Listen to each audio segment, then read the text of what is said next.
Motorcycle accidents are terrifying experiences. You're hurt, and you need someone on your side who understands. Call the Advocates. They have over 20 years' experience with accident cases and have recovered settlements for hundreds of other motorcyclists. They can handle the medical bills and deal with the insurance company so you can focus on recovering and getting back on your bike. The Advocates are my motorcycle attorneys.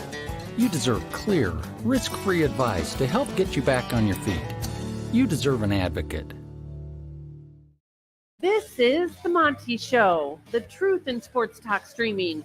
When you want unbiased opinions about your favorite team without the spin, all you have to do is find the Monty Show, streaming live and available 24 hours a day, 7 days a week on YouTube. And now, here's Monty. Hey, the Monty Show. Happy Monday. Halfway through October. Unbelievably, we are halfway through October. And just now, halfway through the college football season. Huge weekend there. 1 hour from right now, a power hour of NFL. And we got to start with the Detroit Lions. How about that broken twig in Dallas yesterday? That was one of the worst broken legs I think I've ever seen in the NFL. Ooh.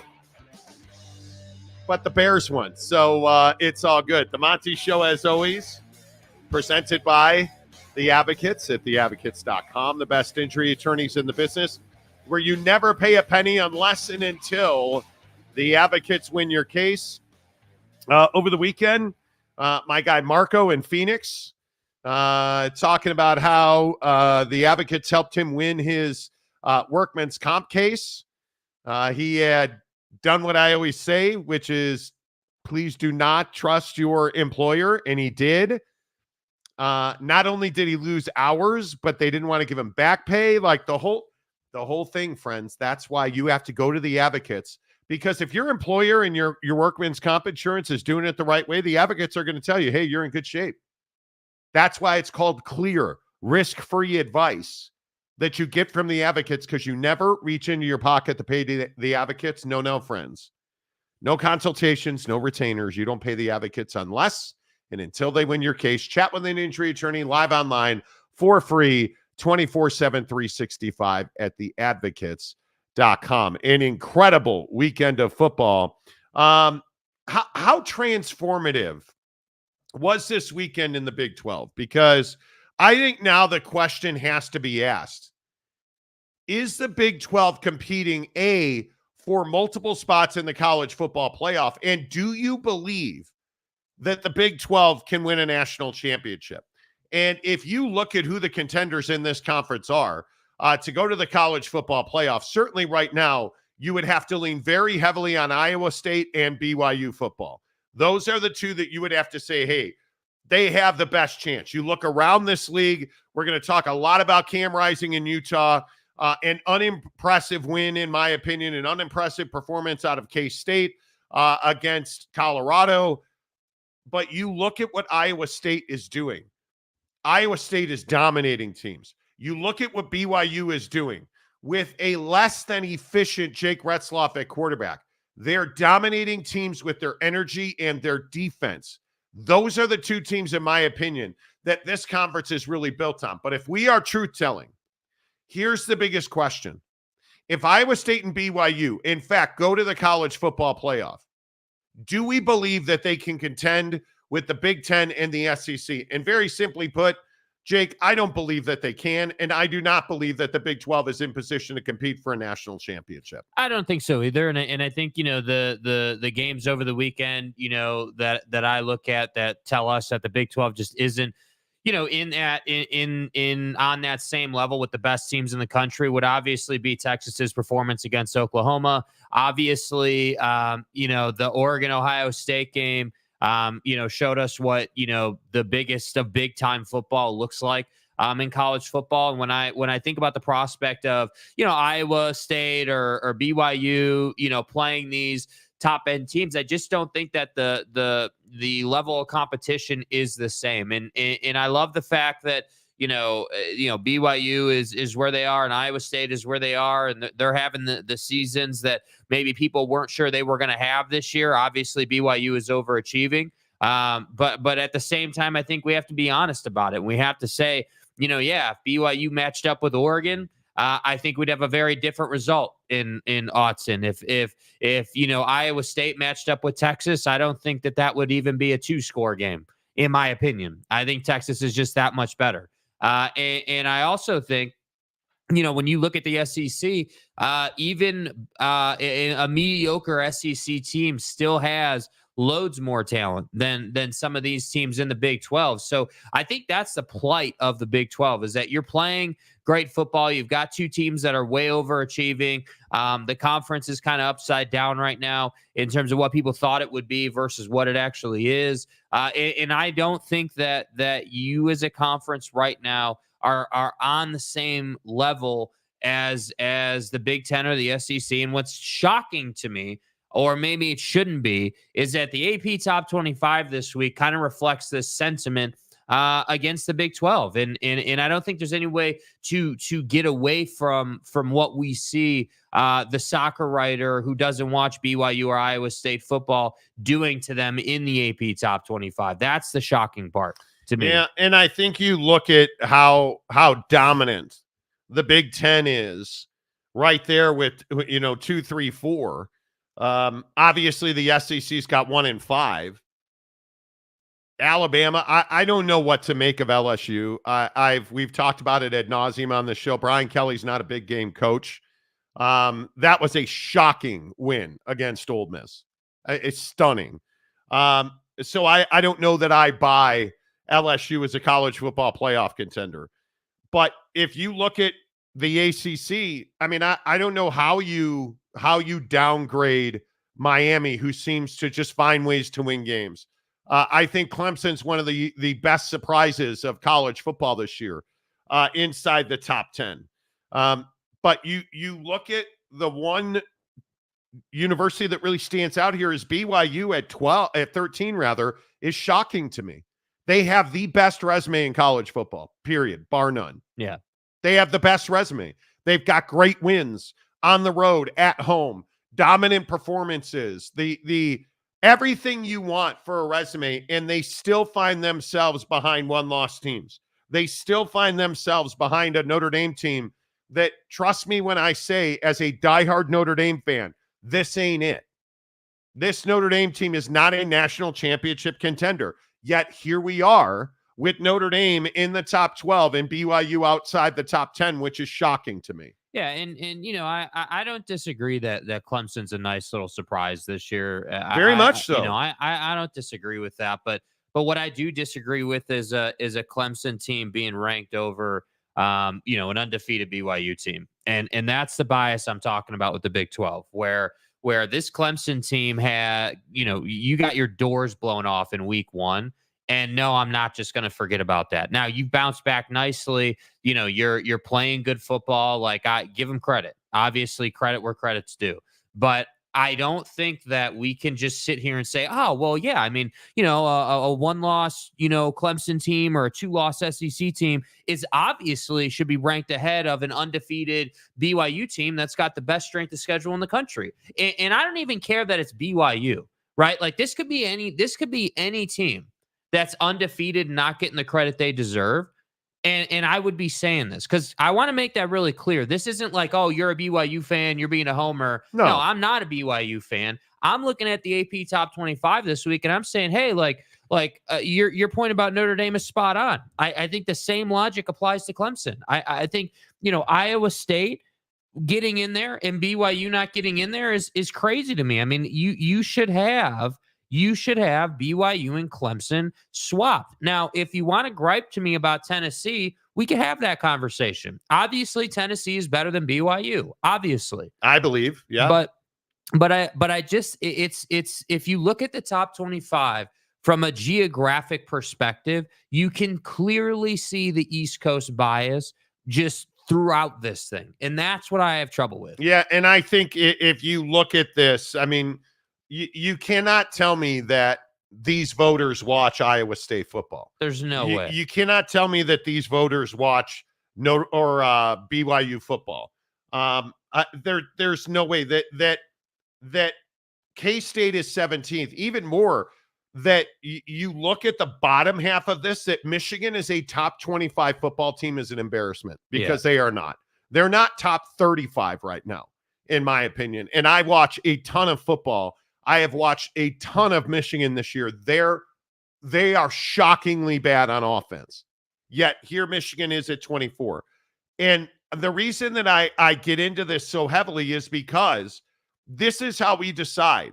This is a major factor in who goes to the college football playoff. Right. And I just find it shocking. As far as opportunities to go and play for a national championship, listen, I think you all know that I'm a big fan of Jake Retzloff's personally. But if he's going to complete only 60% of his passes, you could just go home right now. Just end the season right now, because this team's only going to go as far as Jake Retzloff's efficiency is. He's far too inaccurate for this team to win quality games and to do it in a fashion that, can you imagine this team going to, the college football playoff against the Oregon team that we saw win by meltdown of Ohio State over the weekend? I cannot imagine this team going to Autzen and winning. I cannot imagine this team going to Austin, Texas, and beating Texas. I cannot imagine this team going to Bama, Georgia, the U, any of the best teams in this country, unless Jake Retzloff is going to throw for 65 to 68% of his passes complete. If he does not complete at a much higher percentage, this team will not win. Period. Because the offensive line is holding up even without Connor Pay at center for BYU. The offensive line looks great. You're getting an unbelievable performance out of your wide receivers. You're getting an unbelievable performance out of this secondary. And Jake Retzloff is going to determine where this club goes. I love the guy. I think he is one of the reasons they are undefeated. But now you're 6-0, you're bowl eligible. And I hope people understand this, that BYU at 6-0 is exercising a lot of demons. BYU fan has felt like for over a decade that nobody wants them, nobody respects them, they're not deserving of nice things in Provo because you couldn't get into the Pac-12. You were told you weren't good enough. You're the weird Mormons and your non-caffeinated beverages and your refusal to play on Sunday. We've heard it all. And now this team is 6-0, and they are arguably the best team in a Power 4 conference, and they are on the verge of something historic at BYU. And Jake Retzloff's going to determine whether or not they can earn a spot in the college football playoffs. Now, if you're Jake Retzloff, isn't that what you want? I'm sure it is. I am certain that it is. But for once, it's not BYU's drop 8, rush 3 defense that's going to keep them out of anything nice. It is going to be how good Jake Retzloff plays football. I believe in the kid. But I think, the play calling at BYU's got to be exponentially better. There's got to be more cohesiveness. You've got to run the football more. You've got to run more RPO. That's going to determine BYU's fate. And then I flip around and I look at a team like Ohio State. Didn't we get what we all knew Ryan Day was as that game was coming to an end? How on earth do you mismanage the clock to that level in a game-winning situation? I have no idea. I have no idea how you do that. I have no idea what Will Howard was doing running down the middle of the field with the game clock expiring. And if you want to make the argument, Ohio State fan, well, he was 1 second away. He wasn't 1 second away. They wasted between 25 and 30 seconds on that final drive, standing around scratching their jocks. That was the worst clock management that I have seen in a long time in a game of consequence. You had a timeout. You should have used it long before. And I don't believe in any way, shape, or form that running down the middle of the field with the game coming to an end should have been an option there. Yeah, I just don't think that Will Howard mentally was in the right place on that play. Now I'm not saying it's all on him, but when we think about clock management as a quarterback, you could see it going sideways for them when you had the penalty called on Oregon, and then all of a sudden the game clock just starts running. And they were not prepared for that scenario. And there were a lot of questions asked about that. But it's a very straightforward rule that I guess we just don't see pan out in college football a whole lot, where, hey, the penalty was on the defense. The clock will start on the ref signal. And so you lose, I don't know, I think on that specific moment, it was like 5 seconds in addition to what you had lost earlier on that drive. And then Will Howard, the ball gets snapped and he just runs up the field. The Ohio State Buckeyes in that offense and Ryan Day just were not mentally prepared in that moment to go out and execute. And that's got to be Ryan Day's biggest indictment. And a lot of Ohio State fans on Twitter after the game were like, "Oh man, the offensive pass interference call on Smith, and like we got hosed." And my biggest point once again is again, maybe if you hadn't left it to the officials, we'd be having a different conversation. You're supposed to be one of the best teams in college football every single year, and every single year you're frauds when it comes to the college football playoff, because ultimately let's not get carried away. Well, what are we getting carried away with? Let's not get carried away with. Ohio State is not a fraud. Ohio State is one of the elite programs in the country, and Ryan Day is a problem at Ohio State. Now, there's no other way to describe it. The OPI, it's textbook pass interference. He pushed the wide receiver, the DB off, the wide receiver did. And I love my guy. I say he's the best wide receiver in the country. That's offensive pass interference. And the biggest issue here is you've wasted so much clock in the last 60 seconds of that game. Your quarterback clearly was not prepared for that moment. Why do we have helmet communication? And some of this certainly goes to Chip Kelly, but ultimately at the end of the day, Ryan Day is the reason that they lost this game, in my opinion, because you did not manage the game at the end, and the clock expired while you were in field goal range. While you're in field goal range with a timeout. It's inexplicable. I don't believe, I think it's way, way over the top to say a team. Now, have they won enough national championships? They have not. Have they beaten Michigan enough in recent years? They have not. I understand the discussion. I'm not here for sign stealing today. But what I am telling you is Ryan Day's the problem at Ohio State. And I'll say the same thing about Lincoln Riley at USC.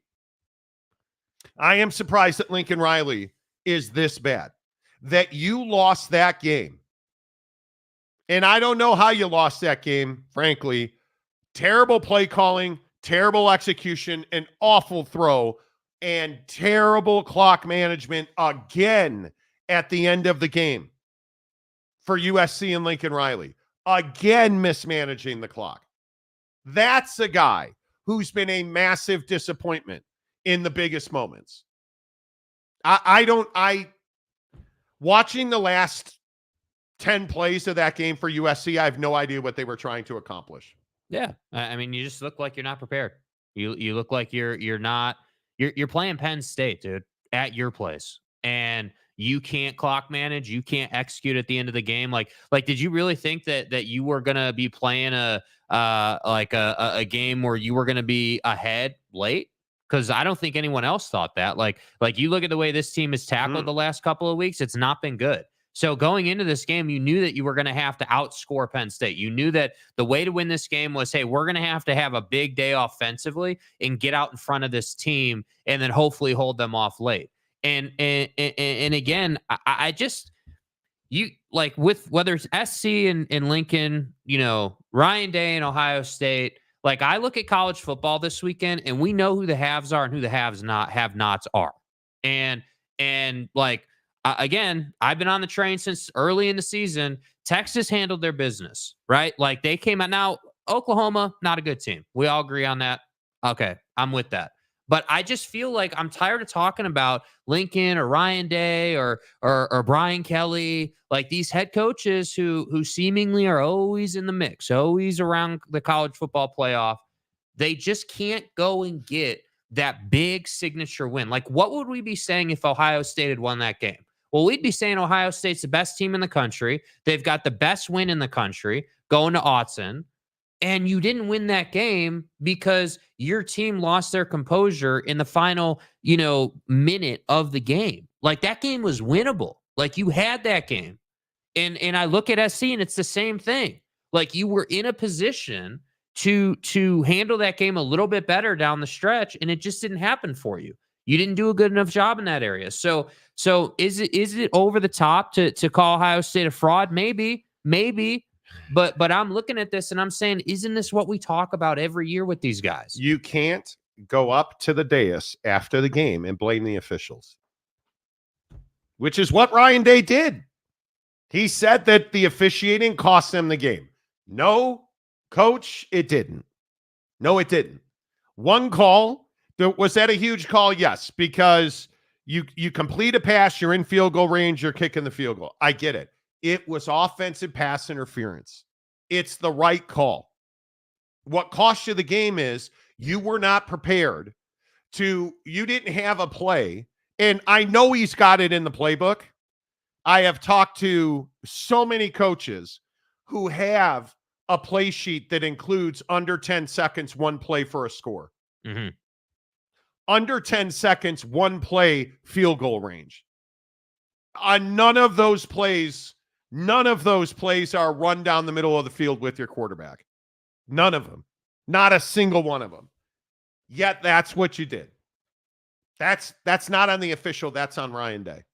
It's not on the officials. That's offensive pass interference. Mm-hmm. That's on Chip Kelly. Sorry, don't know how else to describe it. There's no excuses this morning. This isn't Michigan stealing signs. All of the excuses that Ohio State fan wants to make today, stick them in your back pocket and go talk to Ryan Day.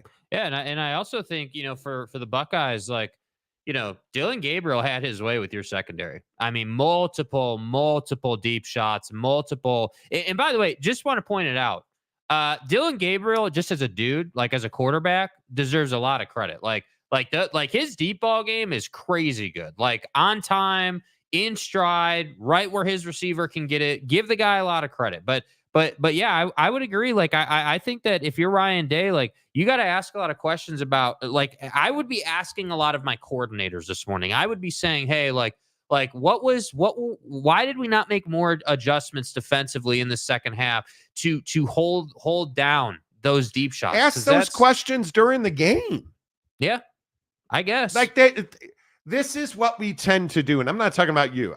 What we tend to do is we show up on Monday and we're like, well, guys, why didn't we make those adjustments during the game? I don't know, head coach. Why didn't you make those adjustments during the game? Yeah. It's Oregon, Ohio State. It's likely the only game of the year that you had to win. You win that game, you're winning the Big Ten championship. Yeah, and that's the case for Oregon. Now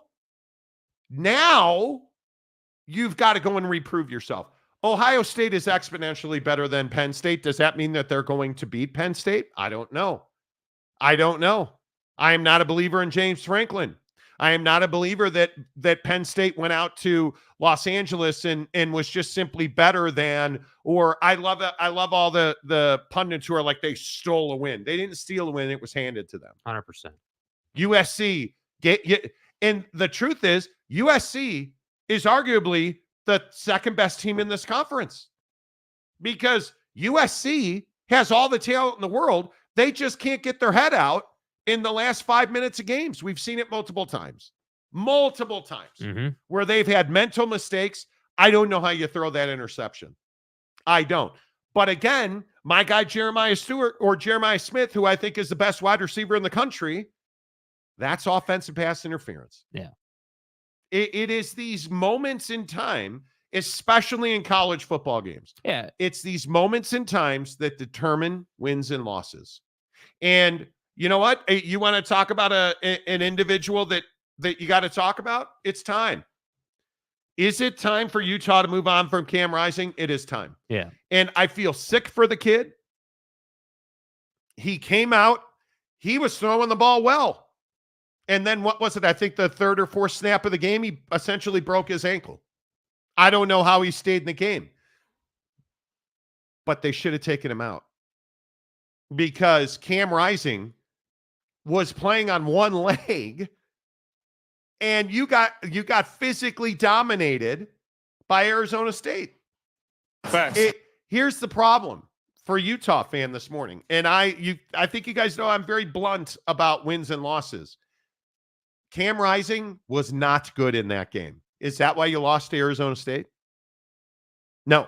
You know why you lost to Arizona State? They beat your ass up and down the field. Yeah. They ran you over repeatedly. They ran you over. They just physically moved you off your spot in the trenches, and you couldn't make a one-on-one tackle in the hole.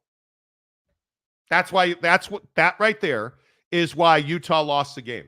Now, having said that, I love Cam Rising. I have a lot of respect for Cam Rising. I think the guy's mentality of continuing to just, hey, I'm going to come back from the worst knee injury anybody's ever seen. I'm going to come back from a dirty play against Baylor where they shoved me a whole yard out of bounds and I wrecked my hand. That's great. It's time to move on. Mm-hmm. Because Cam Rising is not capable of staying healthy. Cam Rising is, again, I will say, not the reason that Utah lost to Arizona State. But they had a better chance to win that game if Isaac Wilson was under center for Utah. And as disappointing as it must be to be a Utah fan this morning, and I totally understand that, I think Kyle Whittingham is acutely aware that it would be a dereliction of duty if you continue to run this version of Cam Rising out there, unless he shows you some remarkable comeback. Because throwing the ball is not the problem. The problem is he can't drive off the back leg to throw the football. Mm-hmm. The hand is not the issue. Now it's this ankle that I don't know how that ankle doesn't break in half. Yeah, that was gnar. That was, your feet are not supposed to bend that way. And yet they left him in the game. And this is one of the few times what were you doing, Kyle? Yeah, and what were you doing? I think that the hard part too with this Cam Rising conversation is now you're a 2-loss team, and it kind of feels like whether it is or it isn't doesn't really matter for Utah right now. It feels like your season died Friday night, and I think that is the biggest thing to me that says, hey, we need to run Isaac out there the rest of the year because he is the guy moving forward. You've lost 2 straight games to 2 not very good football teams. Yeah. Now Arizona State is a physical football team, but don't mistake. And I understand they're 5-1, and I understand that people picked Arizona State to be dead last in the league. Yeah. Their wins are Wyoming, who's terrible, Mississippi State, who is terrible, Texas State, Kansas, who is terrible. Yeah. And now Utah, who is not very good. So am I ready to sit here and say that Arizona State is somehow this world beater? Bad news, Tempe, you're not. But this game was far more about Utah than it was about Arizona State. Mm-hmm. And I have told you repeatedly, it's bad for business to question Kyle Whittingham because you're often going to be wrong. You needed to make a quarterback change, and you didn't. And I think it probably cost you the game. Yeah, well, and I think that, the other piece of this Cam Rising conversation, as far as they should have taken him out, that angle of it, I think there's a loyalty there. There was not, obviously now there's not, but there was a certain sense of, hey, this kid just came back from the hand thing.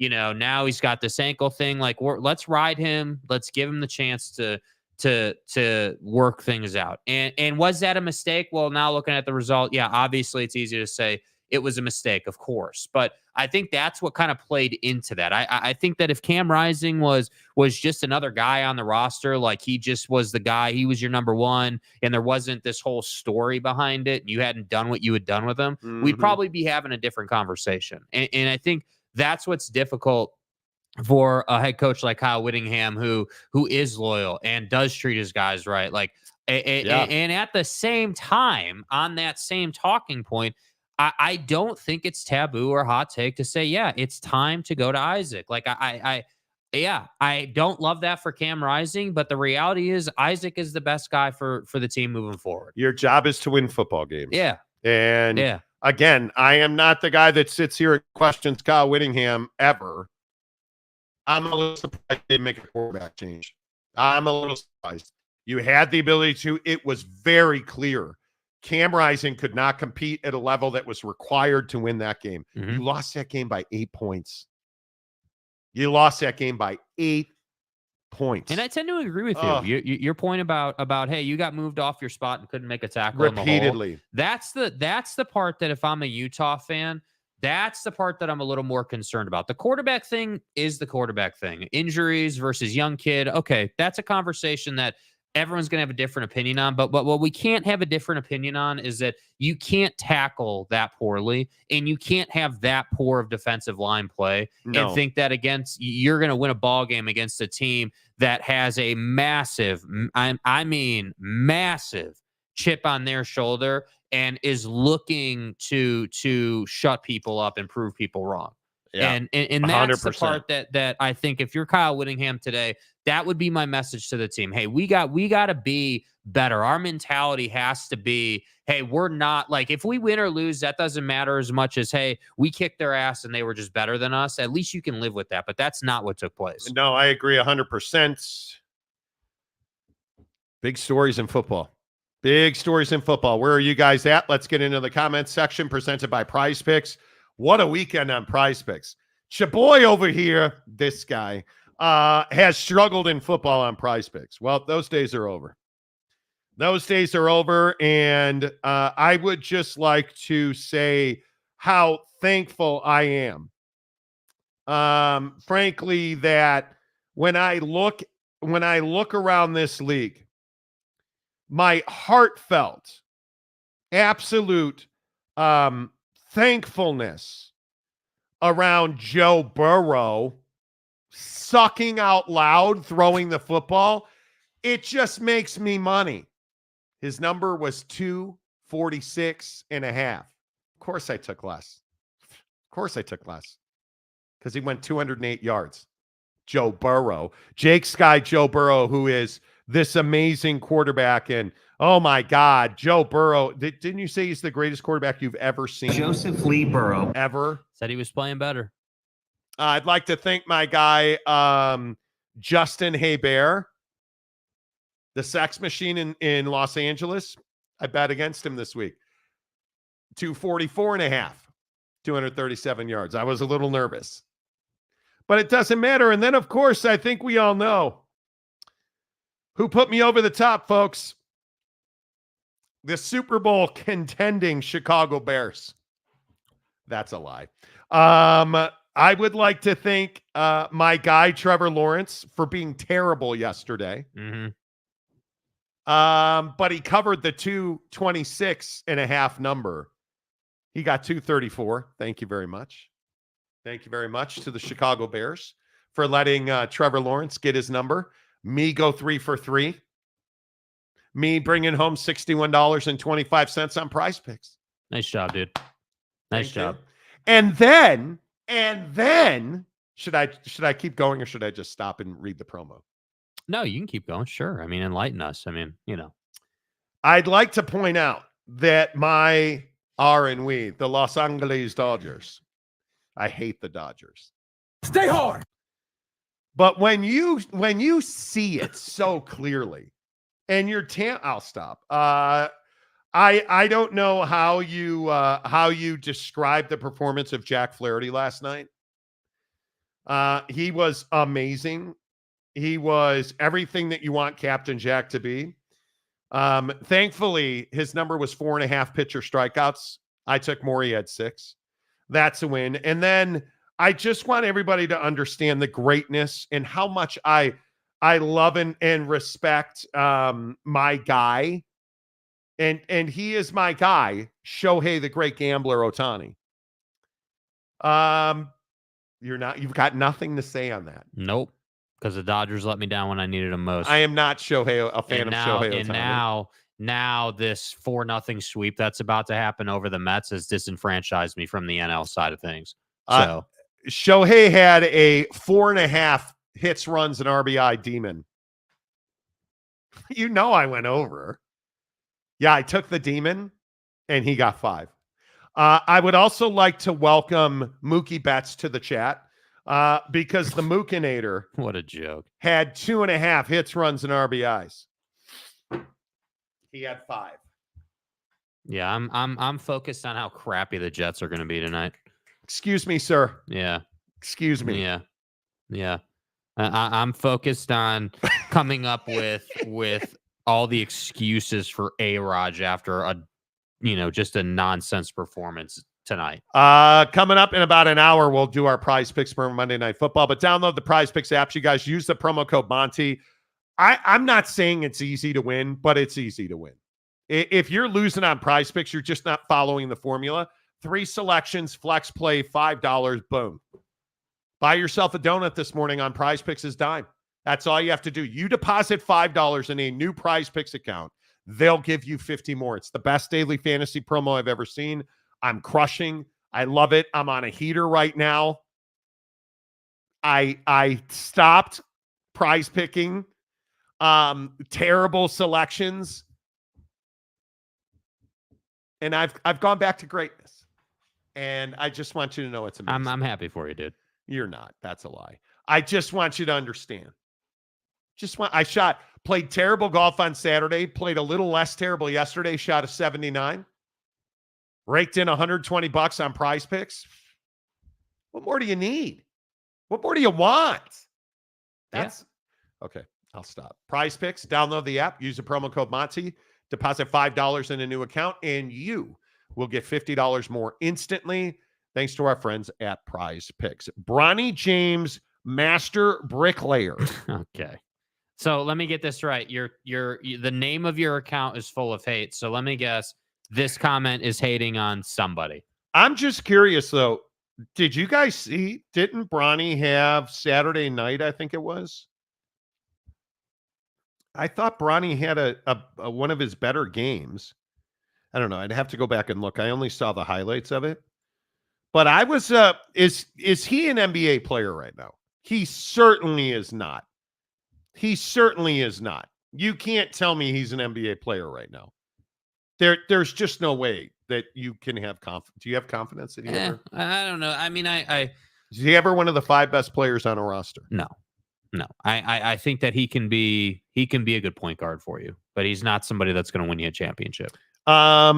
Bricklayer says Iowa State or BYU wouldn't be able to beat Clemson. Yes, they would. Yeah, they would. This tells me you haven't seen Iowa State or BYU. Let alone be competitive with top SEC or Big Ten schools, but they could win a playoff game. See, this is what I mean. Who are you, an AP voter? Yeah, you're just uneducated about BYU and Iowa State. I would agree with that. If you think that Clemson's mediocre, slow defense, especially that secondary, would be able to cover the wide receiver room at BYU, you haven't watched BYU football. You just haven't taken the time to go and look at the highlights or like know who Darius Lassiter is or know who any of those dudes are. Who Tyler Batty. Yeah. Like, come on. Yeah. Bricklayer also gives us $2 more to say bigger fall from 2023, Florida State or Washington. Oh, I don't think there's any doubt it's Florida State. DJU has been a complete failure there. I mean, you expect at Washington to have, when you lose one of the best coaches in the country, you have a massive amount of graduation, you're going to have fall off. There's no question about that. At Florida State, you had graduation. I agree with that. But you went and got who you thought was going to be one of the better quarterbacks in the country, and DJ Uiagalelei is terrible. He is the reason you are losing. And if you watch the Oregon game, it's got to make you sick that he's got family members playing well on the defensive line. I mean, that Florida State, I don't think there's any doubt about that. Aaron Wilson, America's favorite mailman. Nice job, Aaron. Good morning, A-Dub. Good to see you. He donates a Monty Show membership. Let's see. Smash the numbers, Ferris Khan. Jared Goff contract was a bargain. Okay. Well, I'm glad that, way to Ferris, be on topic. Well, no, what he's doing here, he is on topic. He's just shifted from talking about how garbage Michigan is this year to how good the Lions are, which I understand. That's a natural migration for any bandwagon migration. fan. Yeah, nice job, Okay. dude. Scott of Greywater Watch. Bama barely survived too, but it doesn't matter if you barely Won a survived. ball game. You won the game. Now, is Alabama the same team? I believe I sat up here Friday and warned you about South Carolina. What everybody's doing with Alabama is disrespecting South Carolina. And I'll continue to say there are a few teams in this country that play as hard and are as well coached as South Carolina. Does not mean they win games. But Alabama made the plays they had to make down the stretch to win that game. There's no doubt about that. UW fan Jim, go Dogs. Yeah, not good. Not good. Not good at all. Kirk Mason, winning is hard. Yes, it is. Yes, it is.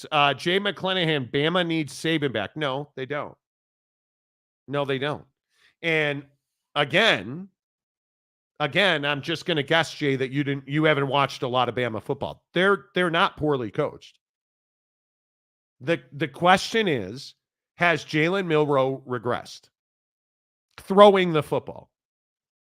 Is that defense as good as they were? Well, you don't lose Caleb Downs and several others and be as good as you were. Mm-hmm. I think that you have to give time, and I don't care who the coach is, but when you go into Alabama and replace Nick Saban, it's going to take you time to build back that roster. We've got to stop doing this thing where we compare everybody to Nick Saban, or where we compare him to the guy that should we be comparing anybody that coaches at Washington to Kalen DeBoer? No, we should not. Jed Fish doesn't deserve that. Kalen DeBoer is doing a very good job at Alabama. But you lost a significant amount of talent there, as you would expect. Yeah. Troy, go Buckeyes, go. Mississippi State put up 31 on Georgia. They did. And I think Georgia's one of those teams. And this is a good example. Should we just be like, oh, man, Georgia, they've got to find a way to replace Vince Dooley? Are we just going to go back to like the 70s or the 80s? Or, oh, well, Georgia's not what they used to be. Do you think Kirby Smart forgot how to coach? No. When you are a team like Alabama, you're going to play down to South Carolina because you don't respect them the way you should. It's that simple. Did Ohio State play down to Oregon? Or did Oregon come in and play down? No, because you're jacked up. That's one of the games of the year. Is South Carolina a game of the year for Alabama? No. Is Mississippi State a game of the year for Georgia? No. It's natural to play down. It is natural to play down. Dan Davis, night 12 conference championship isn't guaranteed to get in. What does that mean? I don't know what you mean by that. Oregon versus Indiana Big Ten championship game. And I'll continue to say this about Indiana. And I understand that we all love Cinderella and her slippers. You're hating on Indiana. Can anybody tell me Indiana's best win? Oh, Indiana's got the best record in. Okay. Who's the big Indiana win? And I'm being serious. They're 6-0 and they're 3-0 in conference. And everybody, like Brett McMurphy, I think embarrassed himself putting Indiana, like I think he had him 11th in his top 25. Do you do any research at all and see that it's FIU, Western Illinois, at UCLA? Is UCLA a good win? UCLA's 1-5. Is that a good win? Charlotte, Maryland, Northwestern. Maryland 0-3 in the conference, 3-3 on the season. Northwestern is 1-2 in the conference, 3-3 on the season. You gave up 28 to Maryland. Come on. Like, this is my issue with the AP. And this is I like Brett McMurphy a lot. It's embarrassing to me that Brett McMurphy is running out this idea that somehow Indiana is one of the top 25 teams in the country. He's got Indiana 12th, right behind BYU at 11. You're putting BYU, and this is where I ask, and I'm asking honestly, has anybody watched a snap of BYU football this year? Because if you're putting BYU and Indiana in the same breath, my guess is you haven't seen BYU play. Agreed. That's the only That's all thing it that I can get down with, because I just read you a pretty terrible strength of schedule. BYU has beaten Southern Illinois at SMU, the mighty SMU, Wyoming, K-State, Baylor on the road, and Arizona. Yeah, that same K-State team that everyone said dominated Colorado and hell of a win. Come on. Unreal. And anyway. So I look at this Oregon versus Indiana Big Ten championship game. Come on, dude. Like, it is wild to me that we want to continue to just throw stuff out like, oh yeah, Indiana's going to play for a Big Ten championship. No, they're not. And I'm telling you, the AP poll, if you look at it and you say, okay, where is this team located? Oh, this team is Central Time or Eastern Time? They're going to be higher up the stack. Oh, this team is Mountain Time or Western Time? Yeah, we need to push them down a little bit. That's what it is, because people won't stay up and do their damn job and watch the game. Or I know there's this thing called YouTube where you can go on the platform and watch all the highlights. Like, you can see the whole thing.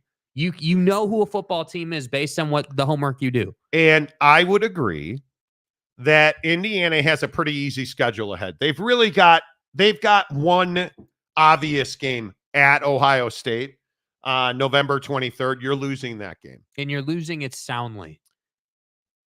You've got Nebraska and Washington at home the next 2 weeks. Nebraska's 5-1. That's a good football team. Washington, I don't think, is a good football team. But Nebraska's a really good example. Does Indiana beat Nebraska? And the only reason I bring that up is because Nebraska, I would agree, is a good football team, but they're a big football team. They have size. They can move you. And they get good quarterback play. Yeah. I think it's a really interesting take, but that's just me. Mike Smith, hello. Prior to the season, Utah was the best team. Cam, the best quarterback with the best head coach. I would agree with that. Utah will mow through the Big 12 and win the conference championship. I think in July, there was no reason to think they wouldn't have. Now they've lost 2 games and all hell is breaking loose. Well, but it's not that they've lost 2 games. How have you lost those 2 games? Yeah. How have you lost those 2 games? You lost at home to a really bad Arizona team. Arizona is not a good football team. And then you went to Arizona State this weekend. You played Cam Rising. He was injured like that. And I know nobody that watches this show saw that game. I get it. Cam Rising's ankle, he shouldn't have been in the game. Yeah. He could not compete. He could not compete. And I think I'm going to say what I always say. Your best ability is your availability, but it's not Cam Rising's fault he's in the game. It's Kyle Whittingham's fault he's in the game. He shouldn't have been in the game. Yeah, well, you think Cam Rising's going to take himself out? Shouldn't have been in the game because that cat's not taking himself out of any game. Yeah. It's just not. The Buffalo Hunter, at least Utah had a freshman QB kicked Okie Light's ass. Is Oklahoma State a good win? Oh, I think for Isaac Wilson, that was a really solid performance given the situation. But now, yeah, I mean, I don't think so. And what's funny about that too, it's funny that Oklahoma State gets brought up amongst this AP conversation because where's Oklahoma State going this week? Oh, that's right. They're going to BYU for a night game to die. And I just think that it's really funny how this is all playing out because this season, kind of to Mike Smith's comment, like this is turning into a developmental season at this point for Utah. Wow. You look at where the playoff is, and I only say, I know it's only 2 losses, but you look at what you have to do to get into the college football playoff. You can't 2 losses and your season's pretty much over as far as the playoffs. And Iowa State looks really good. Yeah. Iowa State, that defense. That defense at Iowa State. It's legit. Again, I'm guessing most people don't watch Iowa State football, but I'm a loser, and so I do. Iowa State's defense, and if Rocco Beck can just continue to do enough, and he has. Now, again, I look at, is a win at Iowa really that big of a win now? It doesn't feel like that. They beating West Virginia, that's a good win. That's in Morgantown, That's on a the good road. win. Yeah. There's no question that's a good win. And they did it because Rocco Becht did just enough to win that game. And that defense at Iowa State, I mean, that's as good of a defense as I've seen this year. Is it Texas? It's not. It is not. But you hold West Virginia to 148 yards rushing At home. That's pretty good. That's pretty that's pretty good, because not a lot of people can do that. I give Matt Campbell and Iowa State a hell of a lot of credit. Yeah. A hell of a lot of credit. Provo was jumping for big noon. It was. And again, that home field advantage, we talked about it repeatedly this year, I feel like. Nobody understands how difficult it is to go to Provo and play any time of day. But you look at what it is at 8:30 at night on a Saturday on national TV, and you saw it in the middle of the afternoon against Arizona. They were just much better than Arizona. That secondary, I espouse the greatness of Teteroa McMillan, and I didn't see that greatness. That's a cat. That's the first time I've seen, T-Mac just not run routes hard. He did not. They broke Arizona. Mm-hmm. They broke Arizona, and that pick six to end the game. That's a quarterback that was beat down. Yeah, just that was unbelievable. Well, and there was a play. I don't remember. I watched the game, but there was a play where Fafita's on like the 45, I think it was, and he's under pressure and he takes this shot to the right corner of the end zone, and the safety comes from like nowhereville and picks it off and goes flying out of bounds. Like, that's the kind of play that I you don't see a lot of defenses make. That to me, when I saw that play, that to me said, hey, you're prepared and understand where Noah Fafita's emergency button is. And you understand, hey, we're running this play on defense. He's going to be under pressure. I need to make sure as a safety looking at the line of scrimmage, I know that dude's on my left. He's probably going that way if we get to him. And sure enough, you go and get that pick. And then, the pick six. And then they were talking all about it on the broadcast too. Like they were just hitting Noah. Like, they were getting to him with regularity. And you could see on that they were at the end of the game that they were in the end zone and they had hit him like basically out of the back of the end zone. And he was defeated. He hit the panic button. Yeah, like it just was, it was rough for them. So again, I go back to Utah losing Arizona State and Arizona. Like, Arizona State's not a good team. Arizona's not a good team. So it is shocking that Utah lost those games. And you're in a position now where you got to get help if you're even going to get to the championship game. Yeah. You need BYU to just completely fall apart. You need Iowa State to fall apart. Like, you look at the Big 12 standings today. I mean, is Texas Tech really good? They're 5-1.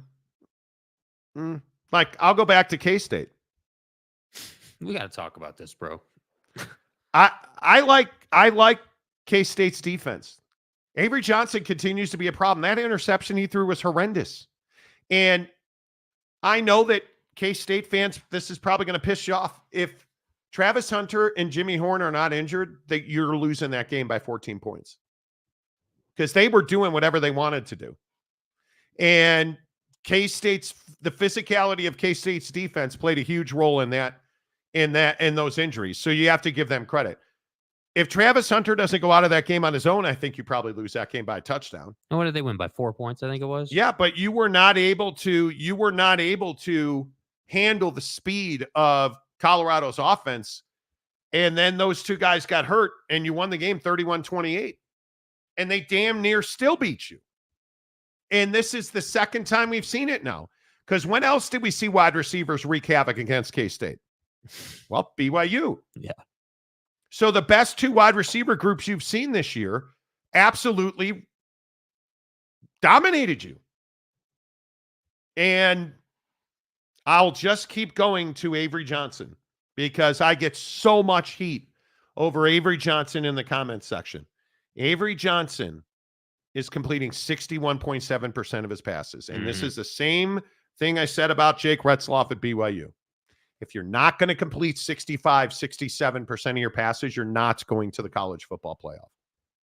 Because you can't have 11 touchdowns and 5 interceptions. That's barely 2-1. That's not good enough. And I understand that he is a dynamic runner. I don't want a quarterback that runs. I need a quarterback that throws. Can you imagine Shedeur Sanders starting quarterback at K-State? Can you imagine how much better they would be? And K-State fan, I understand he had a disaster on the last play of the game, but please do your mea culpa now on Will Howard. Because you're a better football team if Will Howard's your quarterback. Yeah. There's no doubt about that. And I'm not trying to hate on K-State, although I guess that's exactly what I'm doing. Well, I think the reality is that, like, that last touchdown to seal the game, you're picking on a cornerback that's a freshman, I think, like, who clearly is way overmatched. Like, and again, you know, credit K-State, made the play, nice throw by Avery there, like, credit. But I just look at K-State and I say, dude, like, I'm not all that impressed. You can't on one hand be like, oh, well, man, we had this huge win and what a clutch win. But then on the other hand, hate on Colorado and not talk about the fact they were out their best players. And like, it doesn't work both ways. So to me, I look at the Big 12 and I just say that it's just been flipped on its head. And you know, it's more like I see everyone talking about, oh, well, the bad teams are good and the good teams are bad. I don't actually think that's what it is. I think that the Big 12 right now is suffering from, you know, again, like we talk about, like the Texas Techs of the world and like that middle tier team not being undefeated. You needed this particular year. The fact that it's Iowa State and BYU is killing your conference right now, man. Like you needed Okie Light to be better. You needed K-State to be a little better. I don't. Again, I feel like that's slapping those two teams in the face. Iowa State is a legitimate national championship contender. You don't have to like it, but they are. Well, how can you say that when you look at the AP poll? How can you say that when you know the AP poll is a bunch of soccer writers who don't watch football? And all that matters, in my opinion, all that matters is Iowa State gets into the college football playoff, and they will. All you need to do when you get into the college football playoff is win a game. And then you're just playing matchups. And if you win your first game in the college football playoff, because you're not getting buys, you're not. If you win your first game, you have a legitimate shot to win this tournament. And if you are Iowa State, you are built, in my opinion, to win a college football playoff game. BYU, is Jake Retzloff going to get better and more efficient? They have a chance to win because this defense plays with energy and enthusiasm. And Jake's got to complete 65% of his passes. K-State, I don't trust Avery Johnson to win games the rest of the year. But you want to talk about topsy-turvy. There's everybody believe that Utah, and I picked K-State. Utah and K-State were going to be there at the end of the day. And I could not have been more wrong. Utah is a massive disappointment. Massive. That defense, and again, throw out the quarterback situation. That defense at Utah is disappointing to me. They miss Correne Reed something terrible. They miss his ability to tackle. They miss, and I think Lander Barton's a really good linebacker. He needs Correne Reed next to him. This defense, and I worry about their coverage ability. Like this defense is, in my opinion, not playing at a high enough level to win a conference championship. It's as simple as it is. I don't care how many points you score. If you give up one more point than you scored, you're going to lose games. To be the master of the obvious. This league right now is upside down. And I do agree with you. I continue to be disappointed in Texas Tech. We've seen nothing that makes us think that defense is any better. In fact, I think it's probably worse than it was last year. Mm-hmm. And you've got Taj Brooks, and I think Taj is the best running back in the league. I'm not sure there's an argument to be made for somebody else even. I think Taj Brooks is the best. Baron Morton is fantastic. You've got all the offense you need.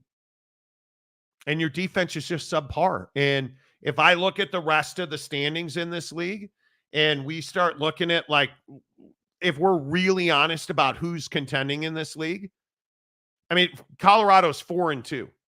Mm-hmm. That's a much better football team. Are they contending to go to the conference championship? They're not. They're not. Is Cincinnati at 4-2? They're not. Is Arizona State at 5-1?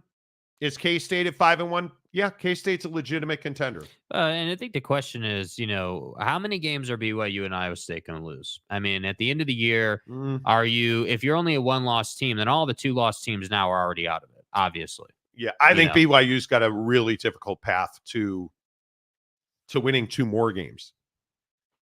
I think your Friday night in Provo is a massive game. It's a massive game. I haven't looked at the weather recently, but being a golf nerd, it's going to be colder. I can tell you it is going to be in the 30s when that game kicks off. We are looking at rain and the rain in probably 41 to 39 degrees at kickoff. Good luck. And altitude for Oklahoma State. There's actually a 17% chance of snow Friday night in Provo. That does not favor Oklahoma State. Well, and you look at BYU's schedule. I mean, when you talk about, like, what are the odds that BYU wins 2 more games? Well, I like their odds against Oklahoma State quite a bit. I think they beat Oklahoma State by 10 points at least. That's just my opinion. I think it's at night. Oklahoma State. Okay, give them a win. At UCF. Man, that's got to be one of the most inconsistent teams this year. Some weeks they're really good, and some weeks they are just not good. RJ Harvey's a battering ram. Yeah. That's going to be tough. Okay, great. There's 2. So are you going to beat Utah at Utah? That's a toss-up game. It always has been. It always will be. Kansas, I would expect you to win that game. At Arizona State, I think that's going to be a very difficult game for you to win. Why I think it's going to be tough. Because if all things being equal, Scatabo is not 100%. I think one of the things we saw in that Utah game is Utah, as much as he delivered, he took.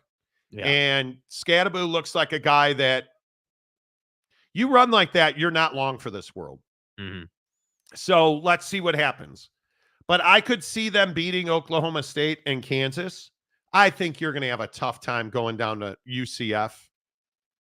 I think you're going to have a tough time beating Utah at Utah. That's a tough game at Utah. It's probably going to be national television.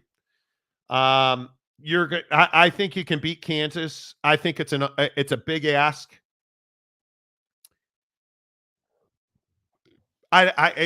Let's get there first. I hate prognosticating, but if I had to guess, you're going to beat Oklahoma State. I think you're going to beat Kansas, and you're going to beat Houston. So that's 9 wins. The problem is I think you're going to lose to Utah, and I think you're going to lose to Arizona State, and I think it's a toss-up. I think it's a big-time toss-up at UCF. And I think your point still holds true about Jake Retzloff. You look at those teams on that they have left on the schedule. As much as I am shocked by Utah's lack of tackling ability on Friday, I'll still go out on a limb, and I will say that if you're counting against Kyle Whittingham's defense playing BYU at home, you're not intelligent. That's not a good way to go. So to me, your point about, hey, Jake's got to complete 65% plus for them to win ball games holds true against the Utah game, the UCF game. I think against Oklahoma State, honestly, I would lean heavily on the run. I would beat the hell out of them, running the ball. And is LJ Martin healthy? I mean, I think he should be. He's got the kids. Throw him the football. Yeah. Bronny James, master bricklayer for $5. Bold prediction. If Oregon is number 1 come selection Sunday and Boise State wins out, Boise gets a top 4 seed and a bye.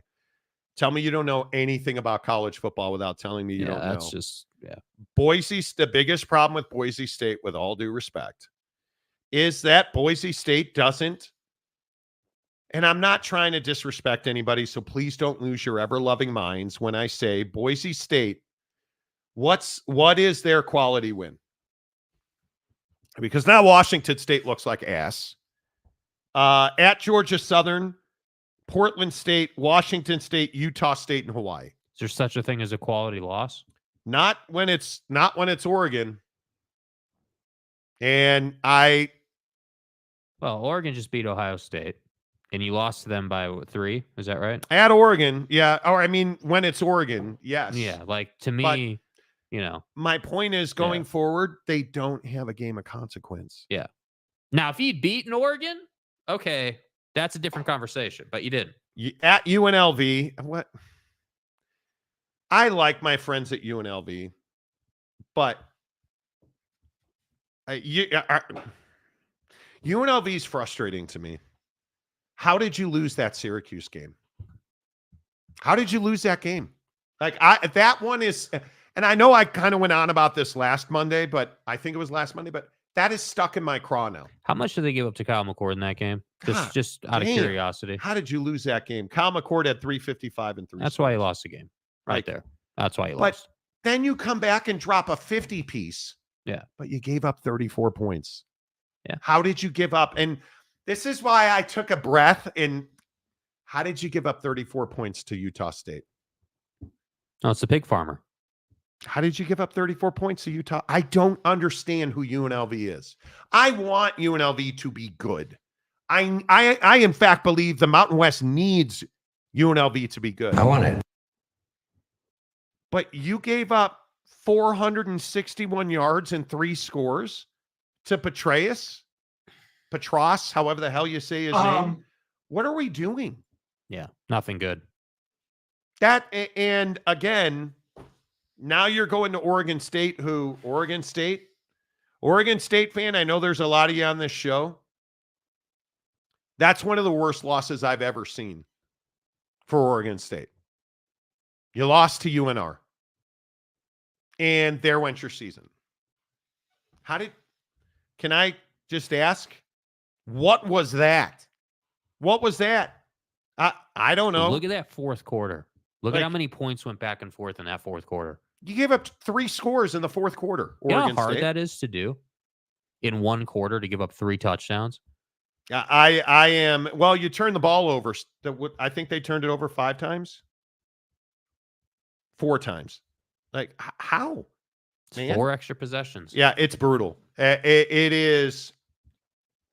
But I don't think that Boise has the win on their schedule for this to be reality. That's just my opinion. I think, the team that's interesting is Pitt. Who believes in Pitt? Because that's a team that right now probably isn't getting the respect they deserve. They're 20th, but again, they don't have a quality win on their schedule either. Wow. And this is the life in the ACC. Kent State at Cincinnati, West Virginia. Rivalry game. But now West Virginia looks to be damaged. Youngstown State at North Carolina and Cal. Which of those? Because Cal's 0-3 in the ACC now. But we have no problem. So, and again, let me just make the point about the AP, right? And teams getting in. We have no problem saying Clemson's this unbelievable team. But then we want to talk about Pitt, and what do we get with Pitt? Well, they don't have a quality win. Well, neither does Clemson. What's Clemson's quality win? They don't have one. So why is Clemson 11th, I think it was, in the country? Dabo Sweeney. That's why. Well, but what has he done? See, this upsets me, dude. Like, what has Dabo done? Yeah. Besides tell us the portal means nothing and college football is going sideways. Like what has this guy done? If you are a fan of the ACC, you need Louisville to beat Clemson. When is that? Not soon enough. November 2nd. 3 weeks. You need them to beat Clemson because and then Clemson Pitt, and that game's I think at Pitt the week before Thanksgiving. That's a big deal. So if Clemson loses that game, you're and I guess it doesn't matter because you're only going to get one team in this year anyway, Yeah. your conference champion. So I guess ultimately that game really actually doesn't matter all that much, but All right, let's run through some comments because then we have got to get to the NFL. Mayor McCluskey, but they are a legit team. Kalani said as much before the season started. You don't know, and you're about to find out. I think BYU is a legitimate team, but they're only going to go as far as Jake Retzloff takes them. Yeah. The starting quarterback of BYU is Jake Retzloff. He is completing barely 60% of his passes. And this weekend, he missed several throws. And I think it's what you've got to be talking about. This offense at BYU has to be 2 plays and a touchdown because they're going to play some offenses where it's going to be a shootout. And his deep balls got to improve, but more to the point, his throws, him and Darius Laster just don't seem to have great chemistry. wow. I think Darius Laster he's probably a top 10 receiver in the country. He's that good. And you've got to. I also think, though, and I don't disagree with any of that on Laster. Laster's got to be more consistent. He's got weeks where he can't catch the football, and then other weeks he catches everything. The problem is if you throw him a pass and you miss him, and let's say it's his first target, that ball that Jake Retzloff throws the ball hard. He's not the guy who can just throw a nice soft 7-yard pass. He throws it with velocity. So when Lassiter is reaching for that ball and he had a pass that ran off his fingers, that you could see that frustrated him because it was just thrown with too much gas on it. And it's a skill Jake's going to have to develop, but I'm telling you right now, he cannot be this inaccurate and expect them to go to the college football playoff. Yeah. Because there's no reason there is no reason to believe that BYU will not be competitive in any of their games. They're not getting blown out with this defense. Jake Retzloff is going to decide if they win or lose. It's the SMU interception. It's a fumble. The Baylor interception. The fumble, the Baylor interception, where you're just like, dude, what were you looking at? And again, it's exactly what you're talking. It's a technique thing with that particular play where he's rolling right. His arm slot is too low, so the ball sails right on him, right into the safety's hands. That's the little stuff, and I agree, his deep ball needs to improve, but I also think, so we're watching this game, and we were texting about the fact that the play calling is just so up and down. It's so like, hey, we're going down the field. Nope, now we're going to be really conservative. Like, I think that's part of when we talk about flow of the game, like play calling doesn't fix Retzloff's, sometimes inconsistency with how he just throws the ball. But I do think, give him a break, a breath. I think it could help him just get more into the flow of the game. But I also think, again, when we talk about quarterback performance, running the football has to be a point of emphasis for BYU.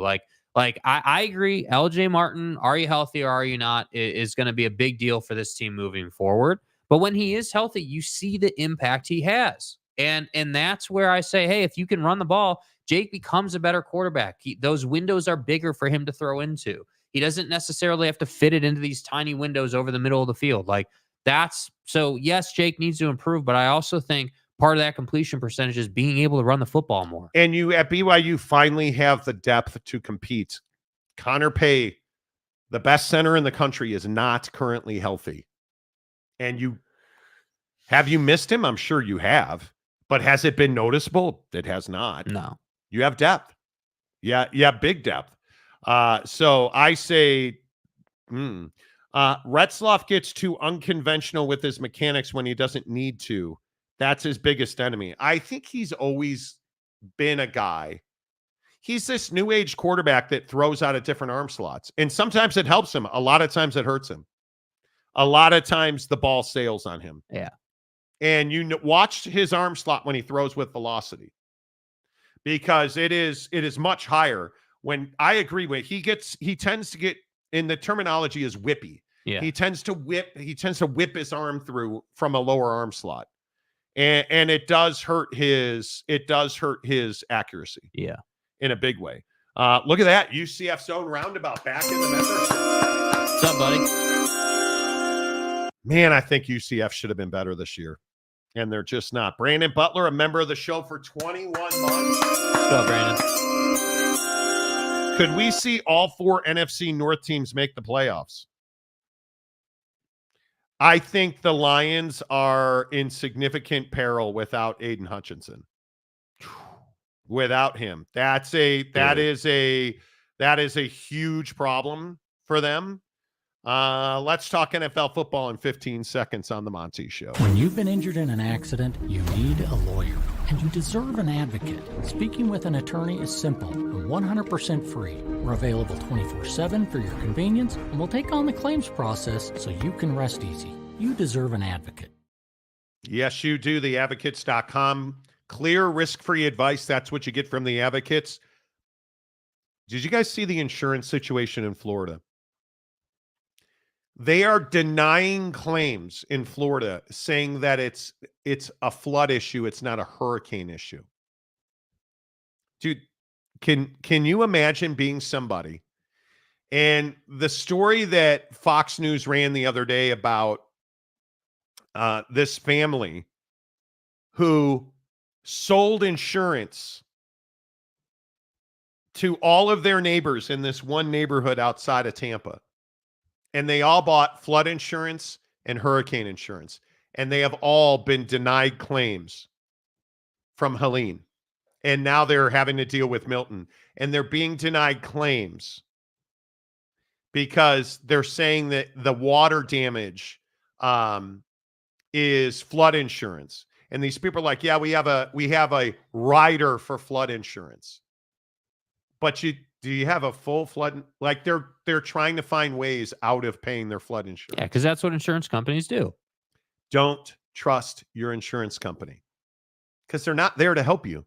If the Florida hurricanes are not the best example we've ever seen of insurance companies trying to find ways not to help their customers. Don't trust your insurance companies. Trust the Advocates. Go to your injury experts. They're going to fight for you. They're going to give you peace of mind. They're going to help you through the claims process. They're going to fight for you. They've seen it all. They've been through it all. The Advocates at theadvocates.com, the best injury attorneys in the business. To Brandon Butler's question, could we see all 4 NFC North teams get into the playoffs? I have real concerns about that Lions defense without Aiden Hutchinson. And I say that because right now, if you look at the Detroit Lions, the Lions are a very good football team.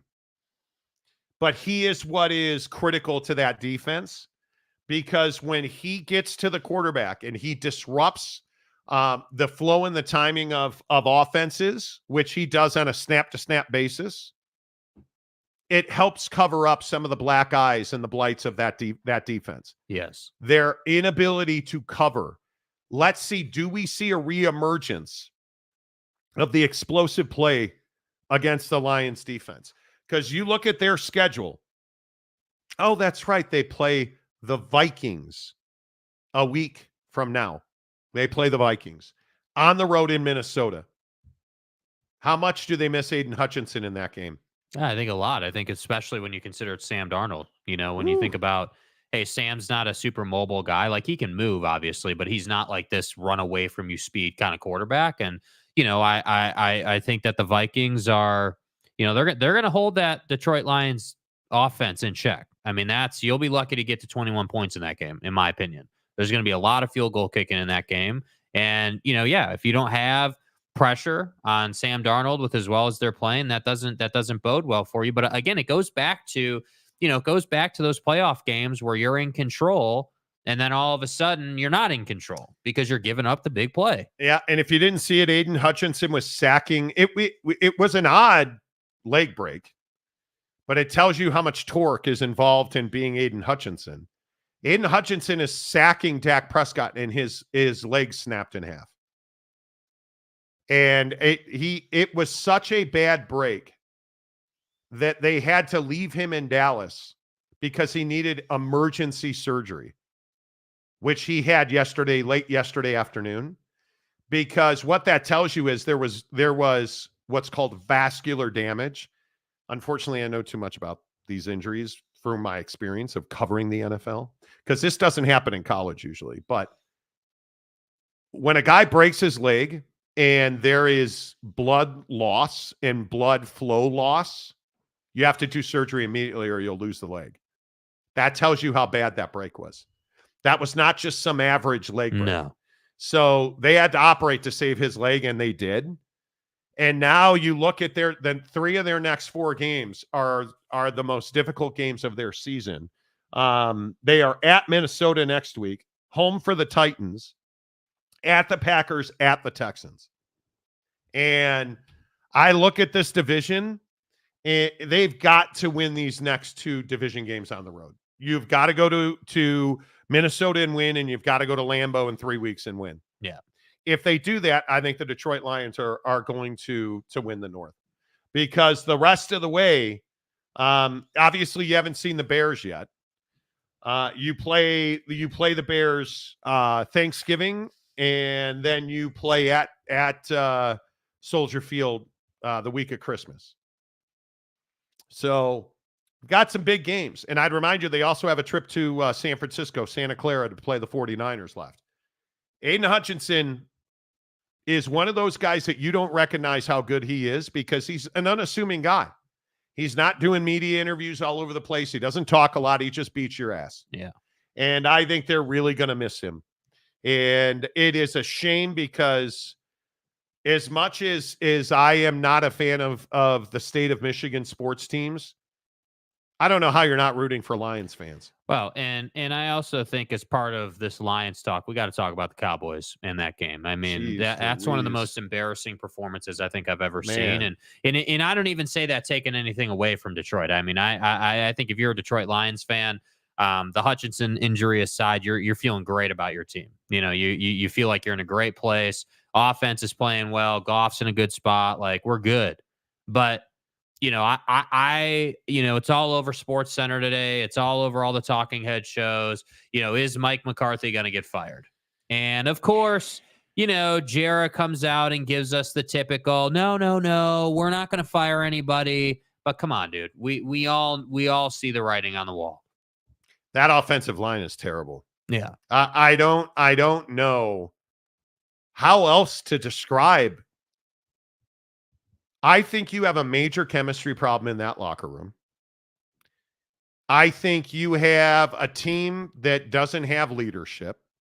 And that offensive line maybe is terrible, is strong. That offensive line was terrible against the Lions.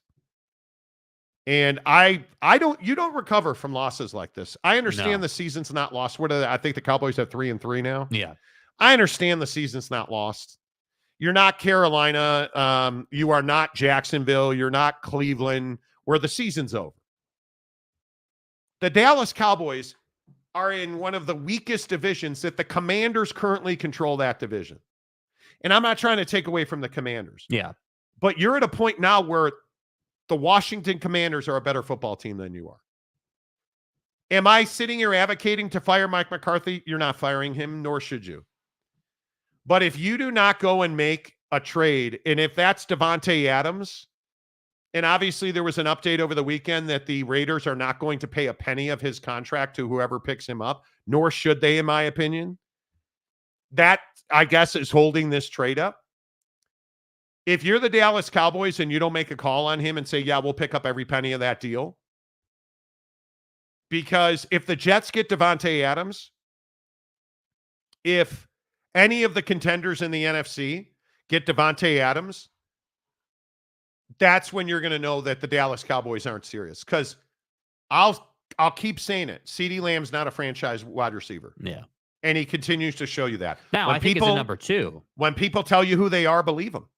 CeeDee Lamb is telling you he has no idea how to be a leader. He has no idea how to be the best receiver on a football team or the focus of a defense.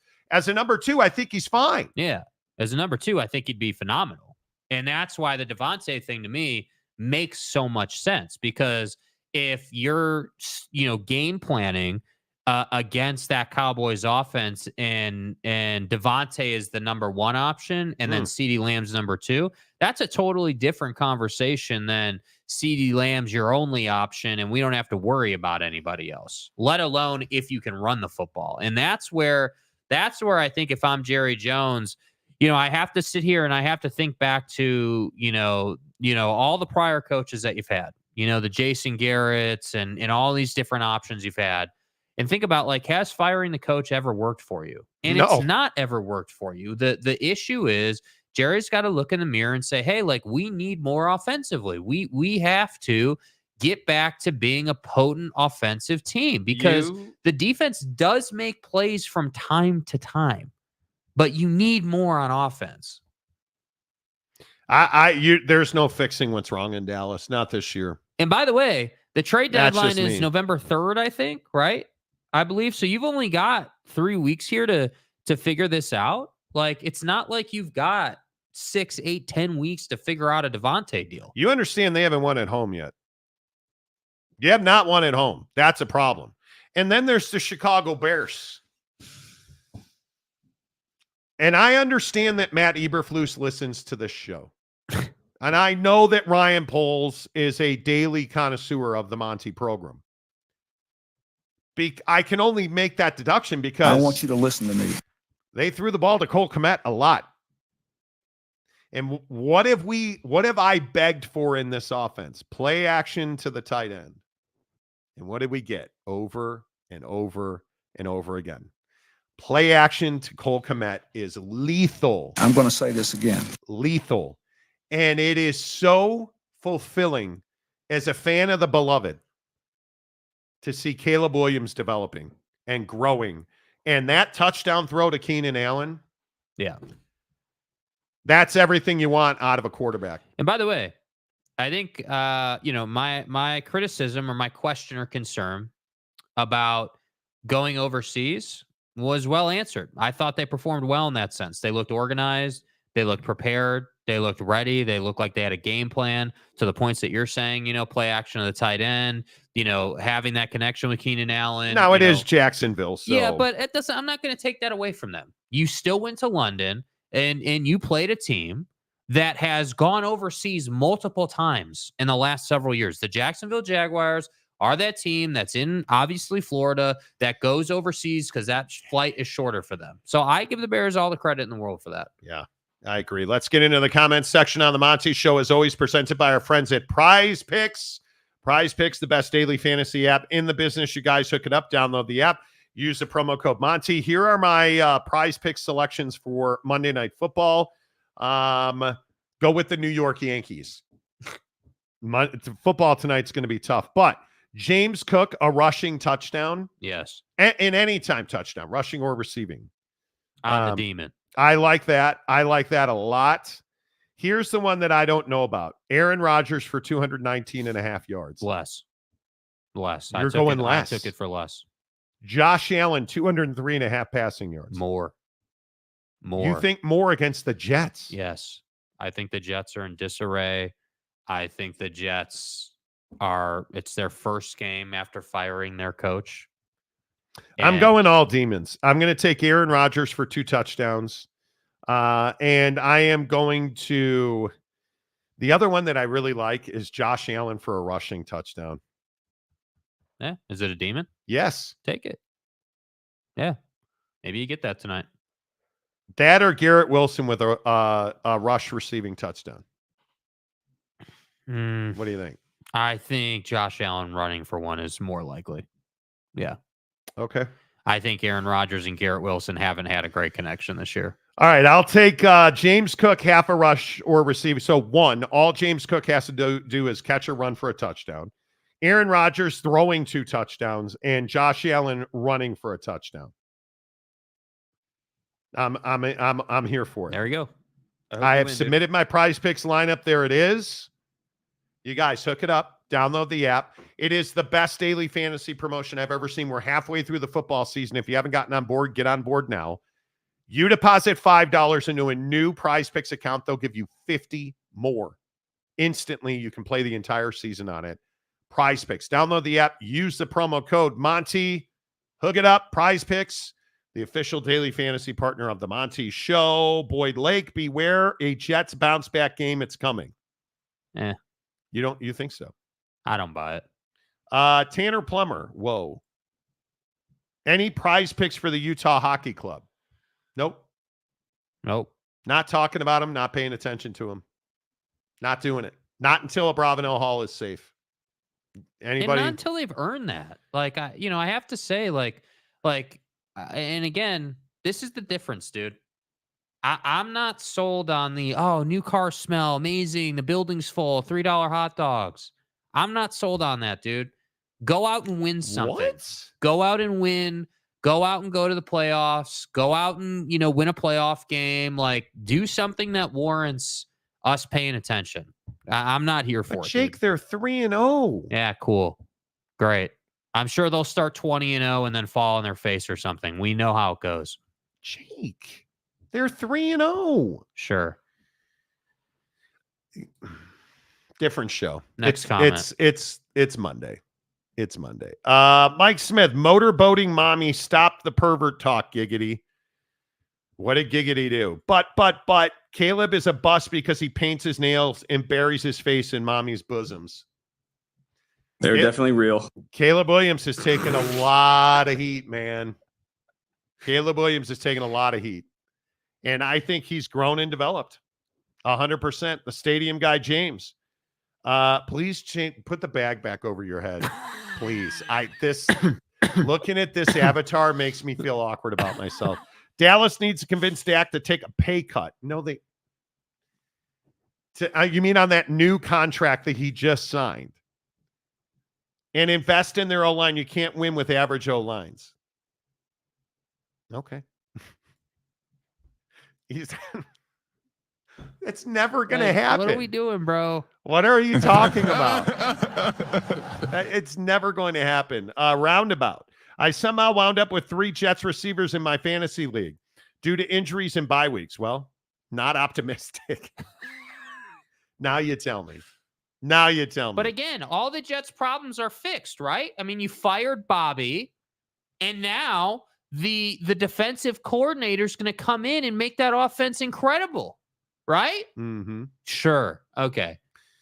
UW fan Jim, I love the show and I get sponsorships, but Prize Picks takes up too much of the show. We talk about them twice a show, every show. You want me to talk about them less? Okay, well then you supplement the money.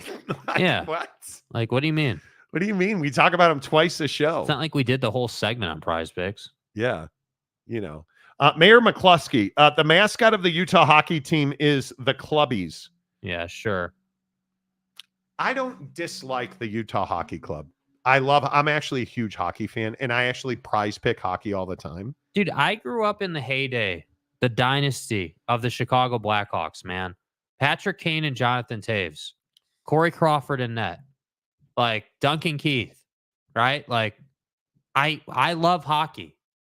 On premise alone, I don't want to talk about the Utah Hockey Club. I don't want to watch them. I want nothing to do with the SEG Plus package that's currently being offered. I'm not interested in it, man. You know that they are struggling when they're selling Jazz tickets for $2. You know you can get a Jazz ticket for $2 most nights. But yes, let's talk about the hockey club. Yeah. Come on, man. The awkward guy. Or that awkward guy. Dallas should have never paid Dak. Yeah, but okay, it's easy to say that, but So then who would do you you gone to replace him get? with? Yeah, like, I mean, come on, dude. Like, what are you going to do? And we do this with quarterbacks all the time. Okay, don't pay Dak. Who are you going to go and get? Are you the Dallas Cowboys? You're going to start Cooper Rush?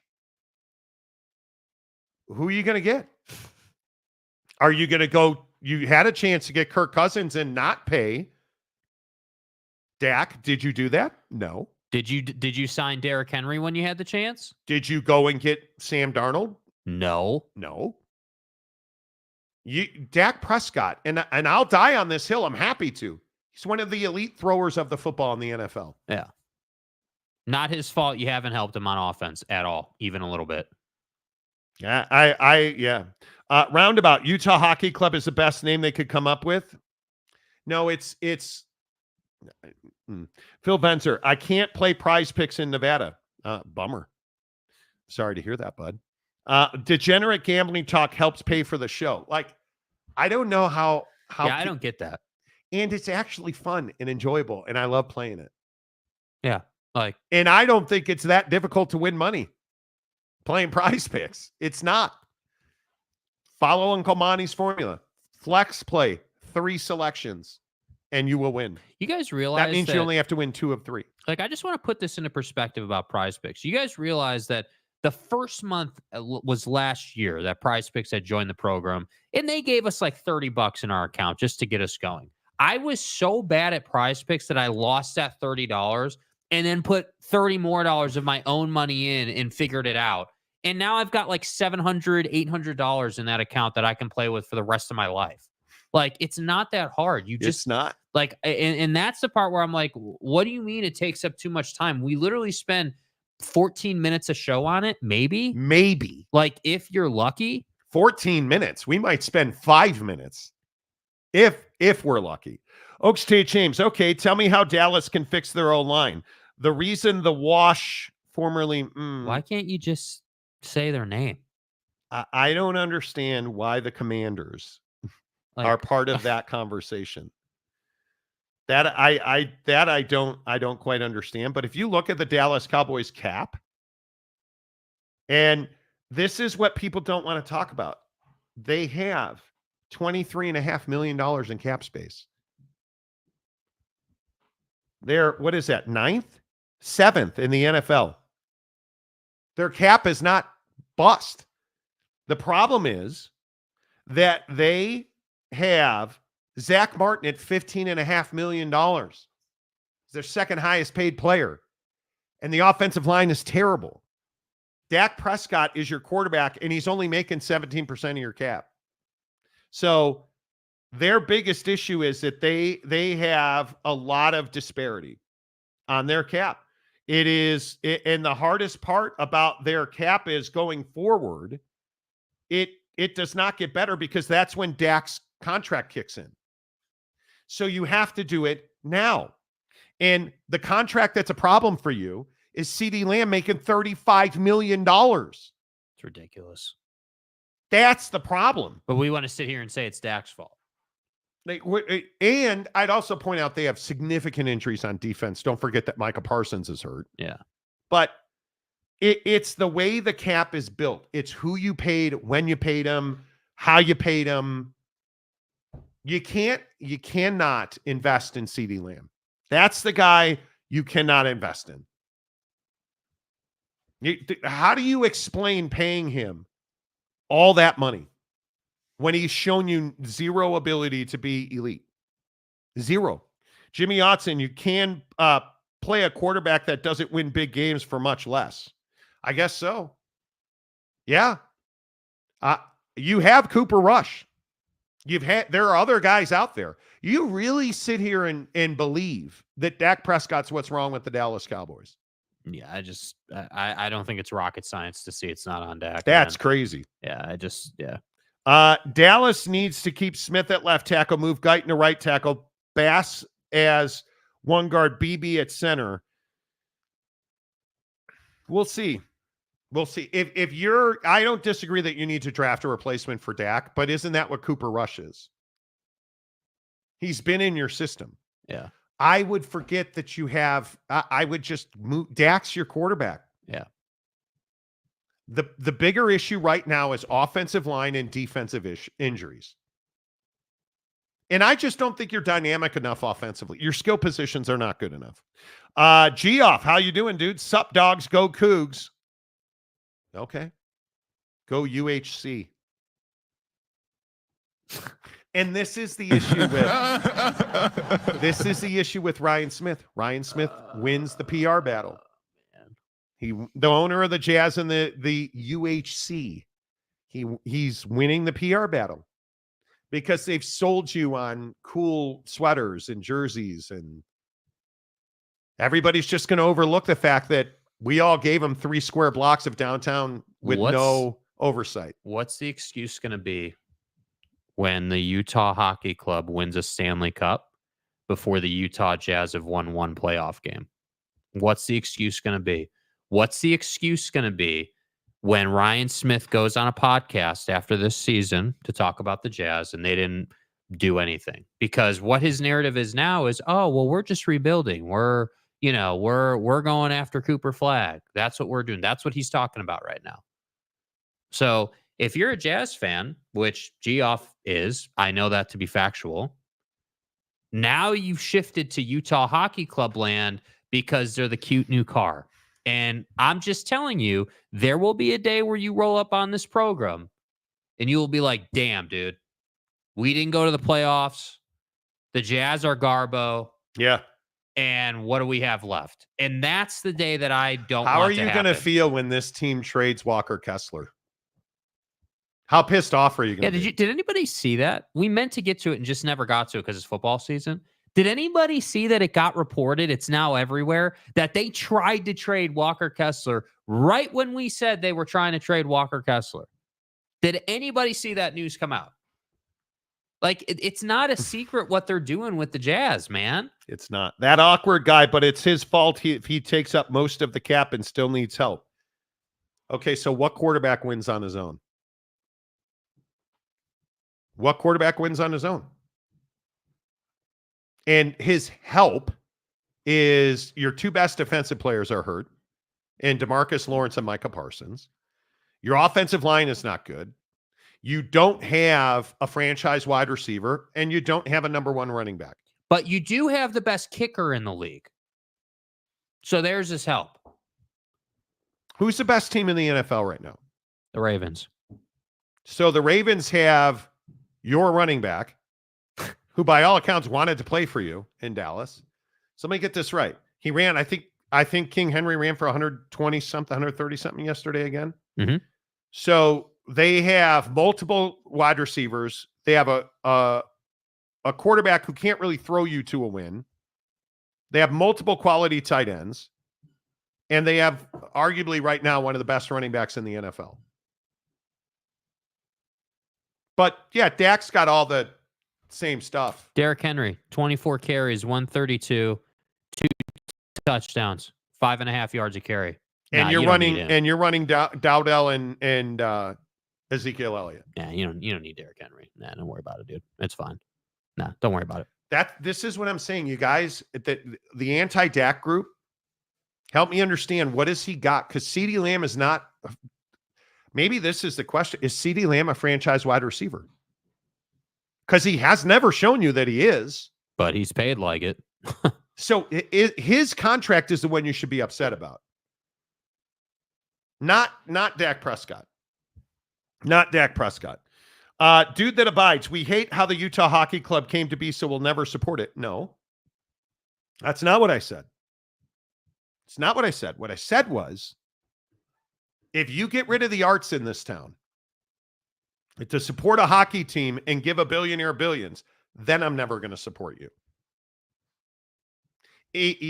And for those of you who don't know, Ryan Smith, the owner of the Jazz, got a massive tax shelter and a massive taxpayer handout to bring the Phoenix Coyotes, the Arizona Coyotes, to become the Utah Yetis, essentially, which is what I think they'll be. Yeah. And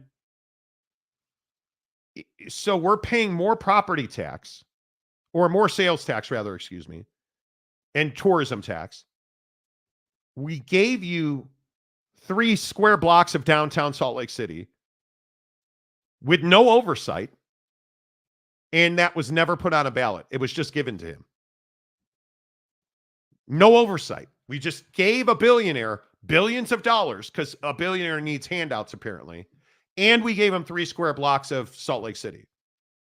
And he's done what exactly in his time owning professional sports teams?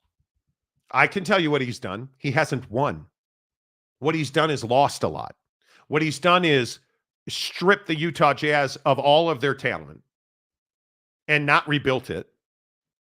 And in the comments section on Thursday, well, Lauri Markkanen's contract. Did he negotiate some huge savings or he didn't? What he did was he paid Lauri Markkanen the standard fair contract. And who believes that when if this team wins an NBA championship, that Lauri Markkanen will be on the roster?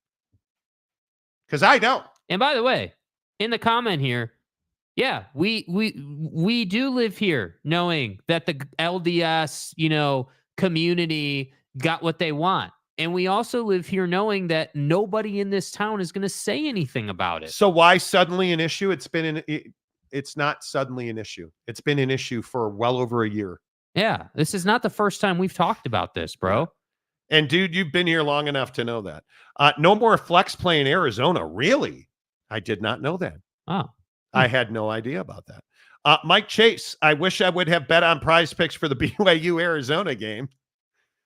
That would have gone well for you. The Buffalo Hunter, Cooper Rush is much cheaper way to throw 0 touchdowns and 2 interceptions. Give him the ball. Yeah, it'll be a much quicker way to throw 0 touchdowns and 4 interceptions. Let's see how he does. I'm there, man. Wasikowski, Reddick, and Crosby to Detroit. I don't think Las Vegas is going to trade. Reddick thing, though. Well, they're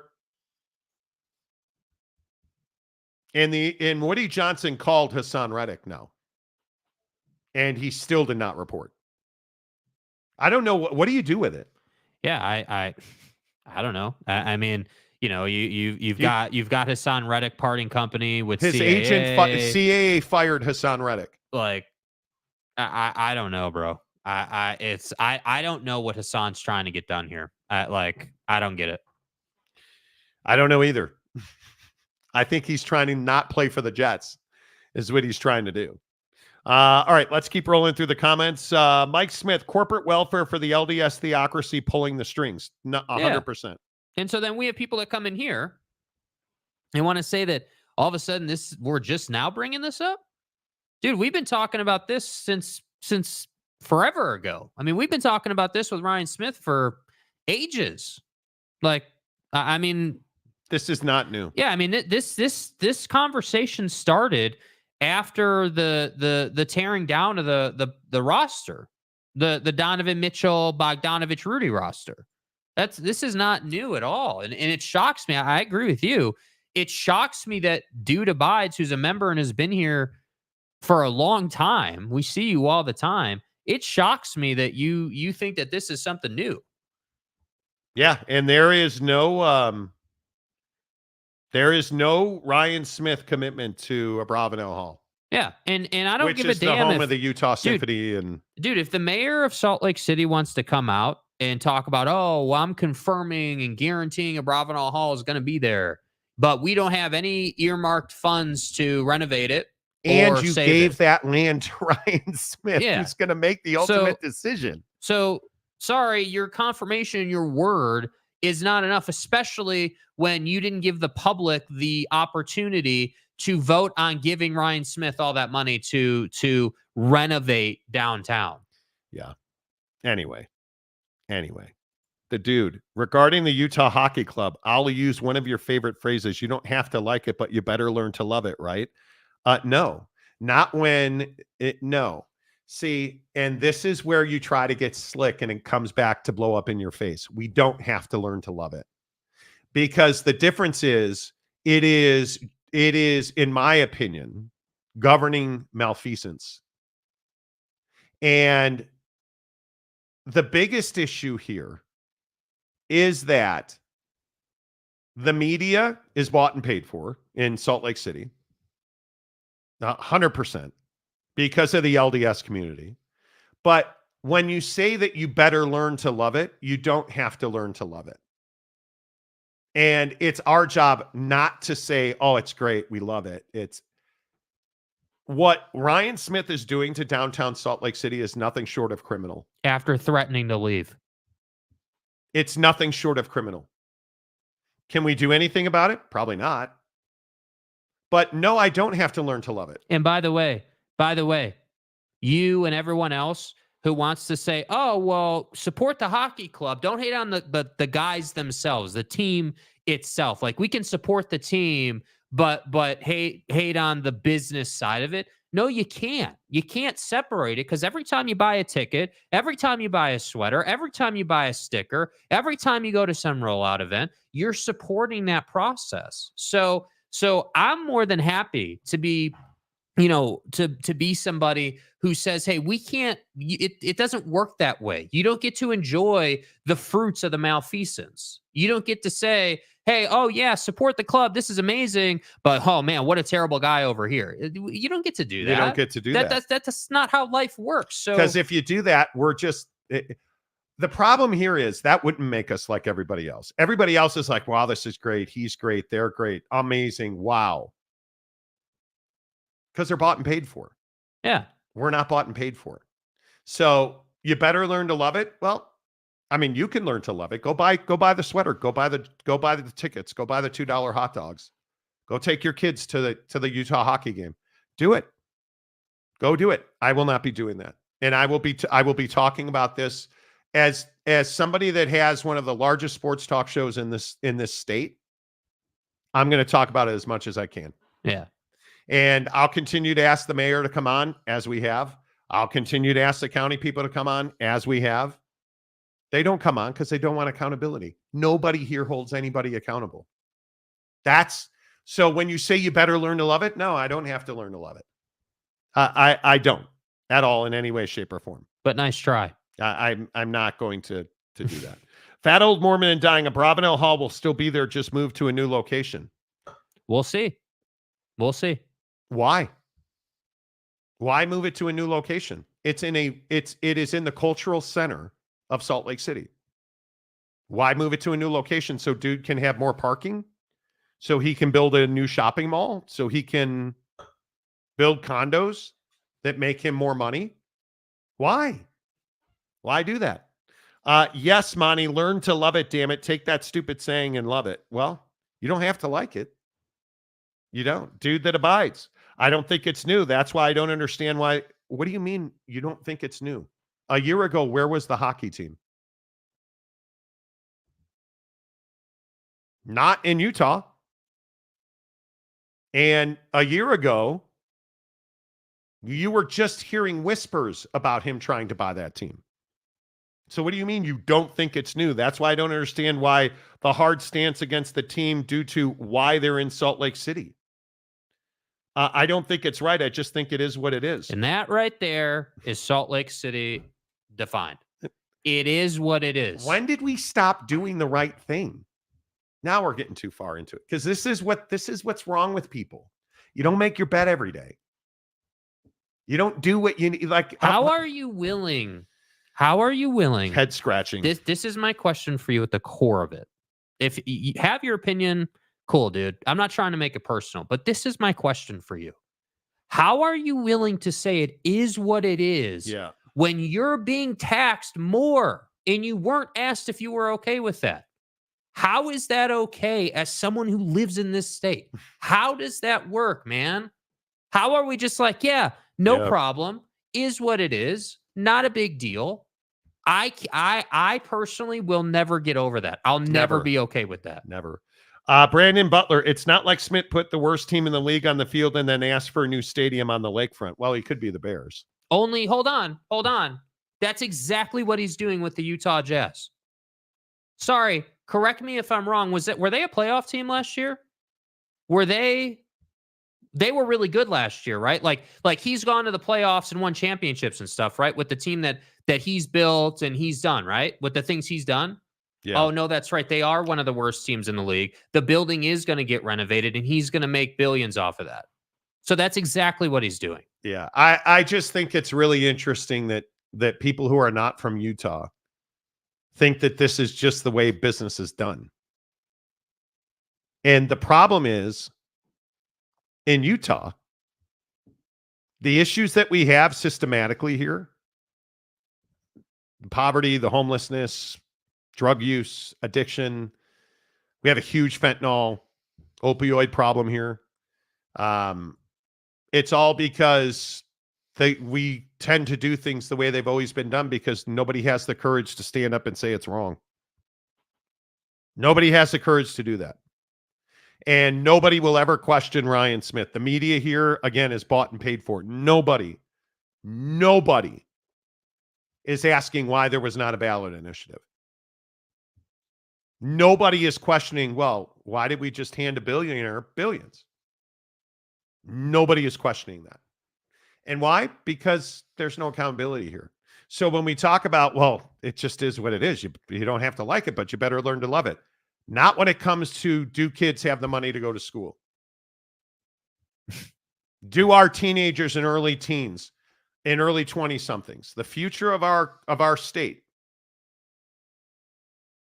are we watching them die quite literally on the streets because of opioids and fentanyl? Yeah, we are. Oh, but that's the way it's always been, Marty. You don't have to like it, but you better learn to love it. Nope, not going to love that. Not going to love our future dying because the church has free land downtown. I'm not doing that, dude. I'm not doing that. I am not doing that. So no, I'm not going to say it is what it is. As much as I am unaffected by the LDS church, there's a lot of systematic issues where they get a free pass. And it's things like giving Ryan Smith a free pass and handing him 3 square blocks of downtown Salt Lake City because largely I think it's because he's LDS and he's perceived to be a liquid billionaire, which he's not. Unless you want to put your balance sheet out, which, oh, that's right, he would never do that. If you're a billionaire, why do you need taxpayer handouts? And the overwhelming argument that's made is, well, the hockey team's going to make the city money. Okay, show me where that's happened anywhere else. Where a hockey team and a hockey building that got public money made the municipality that gave it to them money. It doesn't exist. We've done all the research on it. Does not exist. Yeah. Anyway, Brandon Butler, my cheap shot at the White Sox. Well, there is the White Sox too. They're the same thing. If you're betting on the spread, pick BYU against the spread. They're 6-0 this year. Yes, they are. Yes, they are. That's true. Mike Smith. Sadly, pretty much every state is having issues with drug addiction. Many states have issues with the homeless, and education for youth is no longer truly a priority. I think when we talk about systematic issues in this country, we're not helping our young people succeed. And in a place like Utah, there's no reason for it because there's a ton of money here. Yeah, and you know what I think there's a ton of assets here. Really interesting about that, Mike, because I totally agree with you. Totally agree with that take. The funny part is, what did Ryan Smith come up on? Like, if you go back and you think about how his prominence grew in Utah and how he became the owner of the Utah Jazz, if we wind the clocks back, oh, I'm from Utah. I'm a Utah guy, born and raised here. You know, LDS. Like, I love was a the Jazz fan. lifelong Jazz fan. So if you cannot say, hey, I grew up here, Jazz fan, I know this town, and then get a free pass and ignore all the problems. You do not get to do that.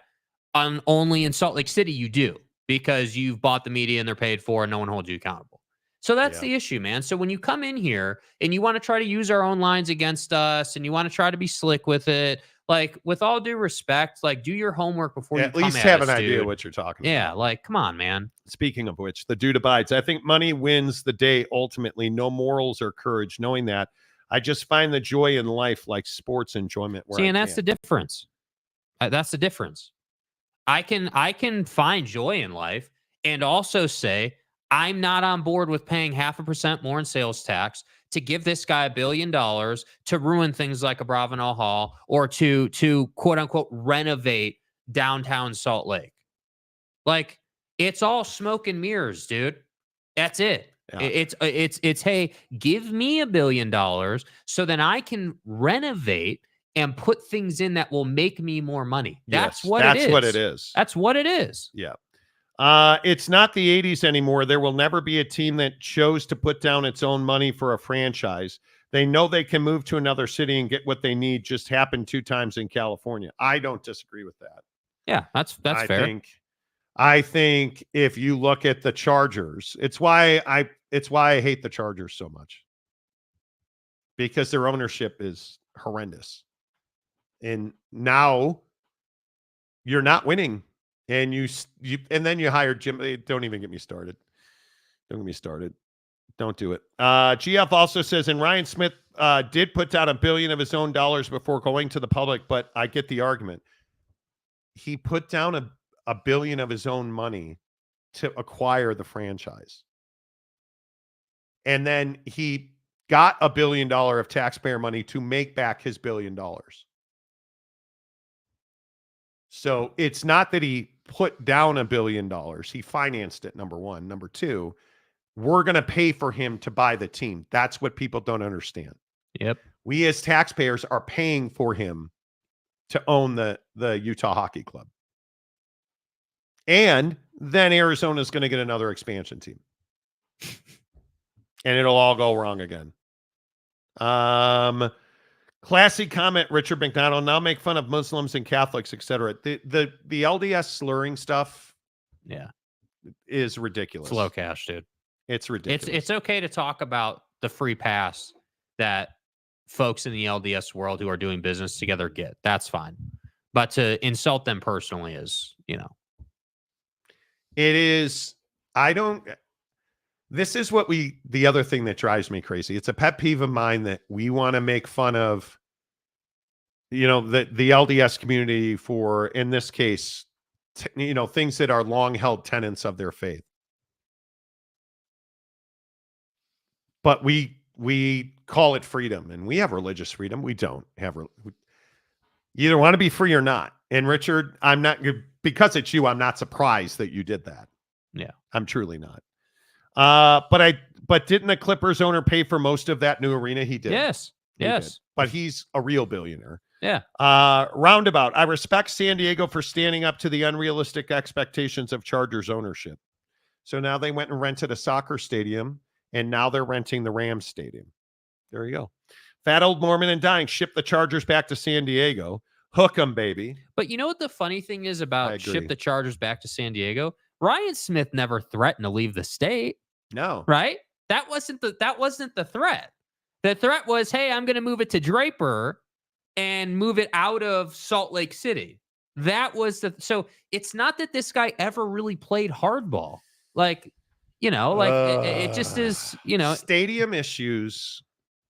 Look at Chicago. Look at Cleveland. Kansas City. Look at Kansas City.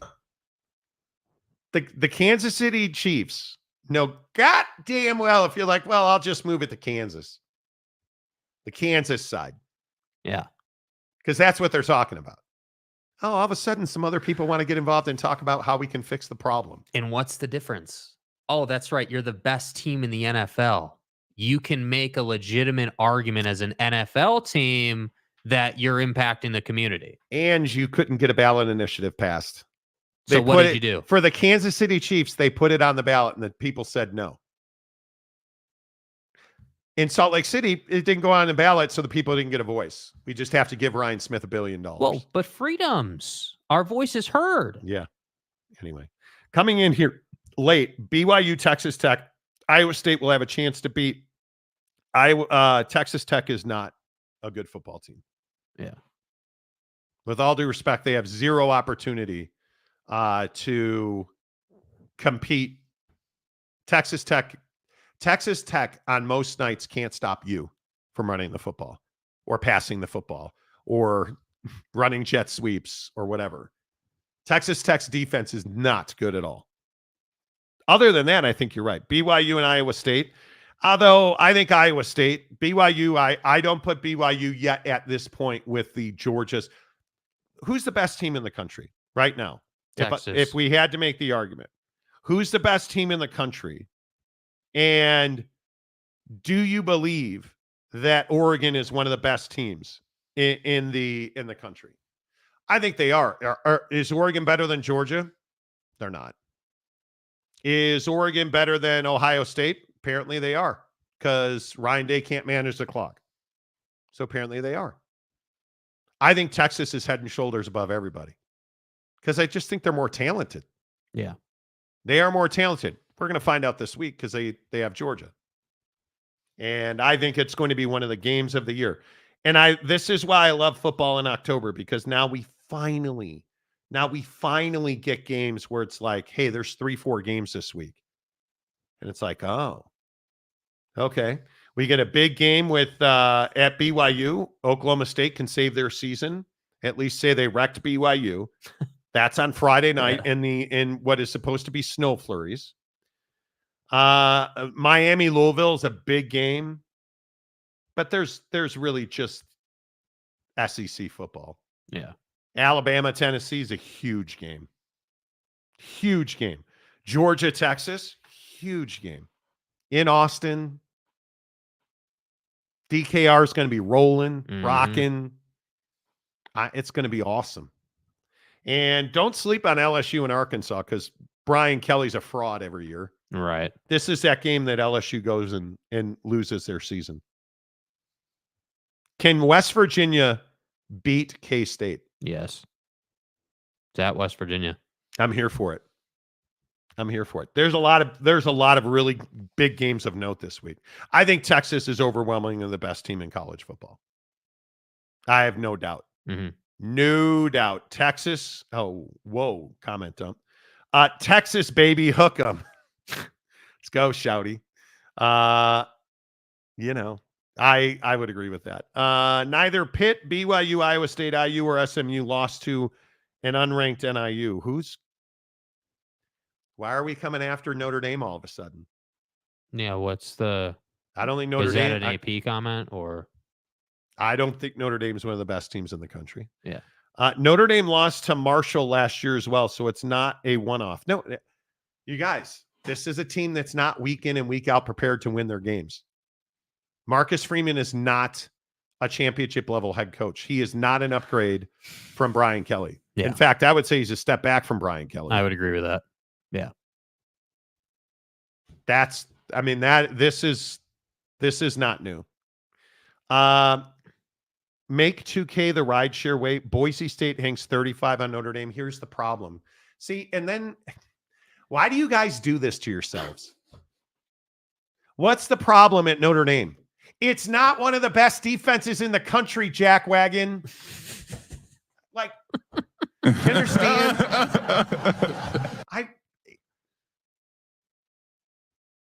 Notre Dame's got one of the best defenses in the country. And nobody is a bigger fan of Ashton Genty than me. You're not running for 218 yards like he did against Hawaii this weekend. Keep it real. It's not happening, bro. Tell me you don't know anything about Notre Dame football without telling me. Yeah. Will they hang 35? I try to be patient and then, yeah. The stadium guy, football rankings. Texas 1, Georgia 2, Oregon 3, Alabama 4, the Ohio State 5. Alabama is not on par with Ohio State. I think Ohio State's better. Can't put Ohio State ahead of Oregon, Georgia, or Texas, though. What a disappointing performance. Those three, I think, have separated themselves. What a disappointing performance. Out of the? God. Yeah. Damn. That was disappointing.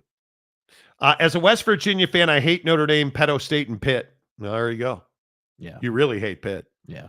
I really do appreciate the back and forth on the Utah Hockey Club. I understand your position even more. I get it. I just don't let political malfeasance get me upset. It's all around us. Okay. Someone is testy about Notre Dame. I don't understand why people think Notre Dame is good. And I know you guys always tease me because I'm like an unhinged Notre Dame fan, but I'm just keeps it real. Again, take your emotion out of it. Bro, you've been saying Notre Dame is garbage since before the season, dude. Riley Leonard's not the guy you want. You're Notre Dame, and that's your best quarterback. Again, Ohio State needed a quarterback. What did they do? They cut Kyle McCord, who's balling at Syracuse, for Will Howard. Notre Dame needs a quarterback.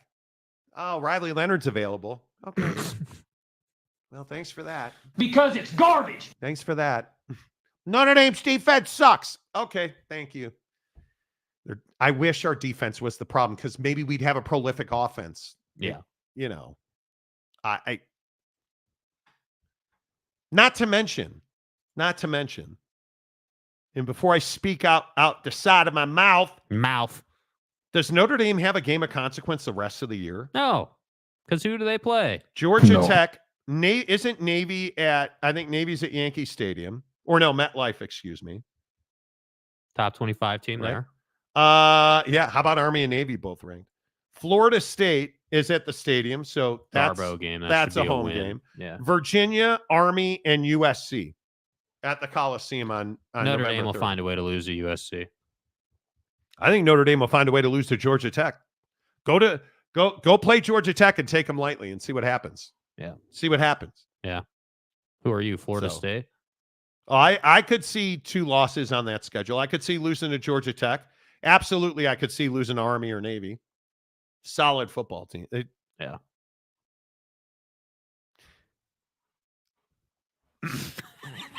I'm not doing it. I'm not going to lose my mind over Notre Dame. And pardon me. You hyenas will not drag me by a leash down that hole. It's not happening. Notre Dame, our mother. BYU top 10 playoffs today. Okay. Today. Okay. Take it easy. Mayor McCluskey, my top 6: Texas, Georgia, Oregon, Ohio State, Bama, BYU. Utah's 132nd. Does BYU have any respect for Iowa State? No.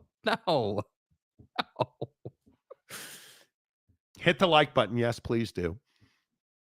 Fat Old Mormon and Dying. Never agreed with Marty before, but I do agree Notre Dame isn't good. They're skating by on brand name, just like Clemson, and they gave up all of their influence in the college football playoff. Hey, if we're top 12, listen, you can have all the voting you want. You can do whatever you guys over there in the real conferences do, but we want a spot. Okay, if you're ranked in the top 12, you're in. Okay, done. Where do I sign? That's what they did.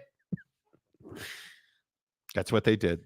Brandon Butler. Monty and I have been going after Notre Dame since Tim Brown left the team. You guys remember Rocket Ishmael and the holding that wasn't a holding? Me too. Notre Dame can run and play good defense. They will still win 9 or 10. No, I think you misread that. That actually said they will still suck at the end of the year. I hope they don't make the college football playoff. Because listen, I'm telling you now, until Marcus Freeman's not the head coach, this team's not winning Hot ass. anything. They're winning nothing. His defenses are great. There's no imagination. Where's the imagination on the BYU offense? You don't have it because Riley Leonard can't be counted on. Notre Dame offense. Okay, great. What did I say? BYU. Okay, there you go. Yeah. Notre Dame's offense. Yeah. Why is Riley Leonard the quarterback at Notre Dame? Does anybody know? Because he beat your ass 2 years ago. Here I am. And you fell in love with him. Yeah. You fell in love with him. Yeah. That's why. Yep. That's why. Anyway. Longhorn Pep says, hook 'em. Best team in the country. Last year, bro, BYU sucked last year. They were not good last year. Fat Old Mormon and Dying. I hope Notre Dame makes the college football playoffs and gets embarrassed game 1. I don't, because then he keeps his job. If all he has to do is make the playoff. That's all he has to do. That's it. It just that's it. Yes, they did. Like Utah sucks this year. Wow. You're a homer is the first part. Travis, Notre Dame took Leonard over Will Howard. Yeah, I don't know that Will Howard is ever going to Notre Dame. Yeah. I could be wrong. All right. Yeah. Pyro Viper 96. The amount of hate I get from Ute fans because I dare criticize Rising is crazy. But it's time to move on. Wilson gives you the best chance going forward. Yeah, we talked about this earlier. Yeah, go back to the first hour. We talked all about it. I think that, and again, I respect the hell out of Cam Rising. But we have a graphic created for a reason.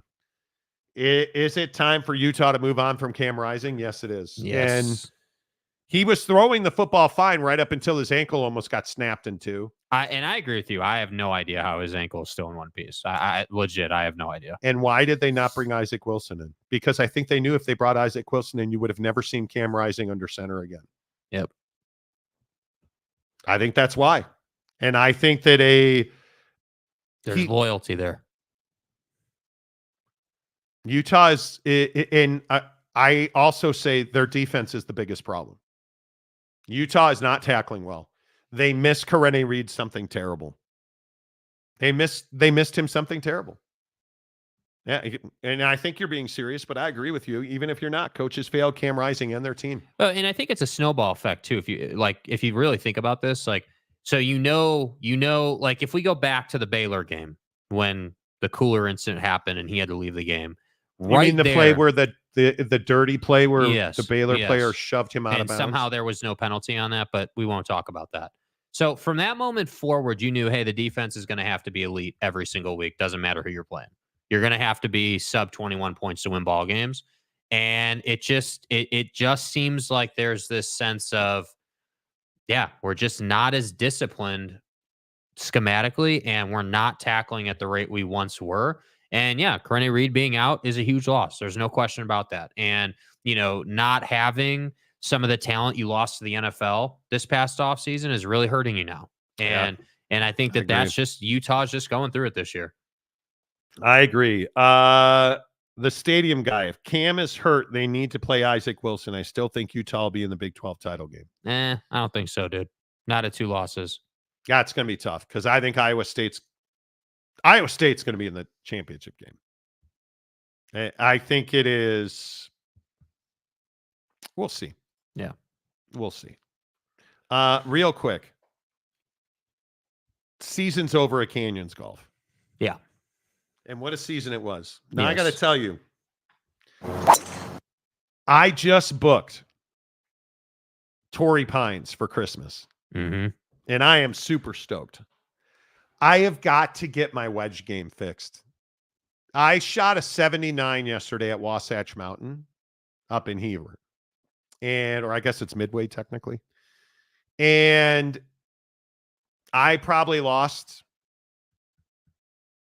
10 strokes to my wedges. I actually drove the ball well enough yesterday to score. And my driving's gotten much better. My wedges, Saturday, I shot an 82, I think, something like that, at Glenmore in South Jordan. And I lost easily 15 strokes to my wedges. Mm-hmm. Drove the ball routinely well. Even on this par 5 that I just don't ever drive the ball well on. Drove it. And hit a 4-wood. Hit a bomb with a 4-wood. Had like 85 yards left to the hole. And blasted a 54-degree way over the green. On a par 5. That's a birdie hole, and I wound up parring it. And it's like, I'm going to get my wedges. If I am going to Torrey Pines to win the PGA Championship, you just hit the ball too damn hard most times. I mean, that's 9 out of 10 times. That's the issue. But I just should never play a 60-degree wedge again. I can't. My 60-degree is useless. I'm short chipping with a 54 really well, and my 60 is just. And it used to be the strength of my game. Now I'm hitting my irons and my driver and my wood well, and I got nothing for you with my wedges. Mm-hmm. Nothing. And it drives me crazy. It absolutely drives me crazy. And I don't know how you fix it. All I can do is grind on it. Practice.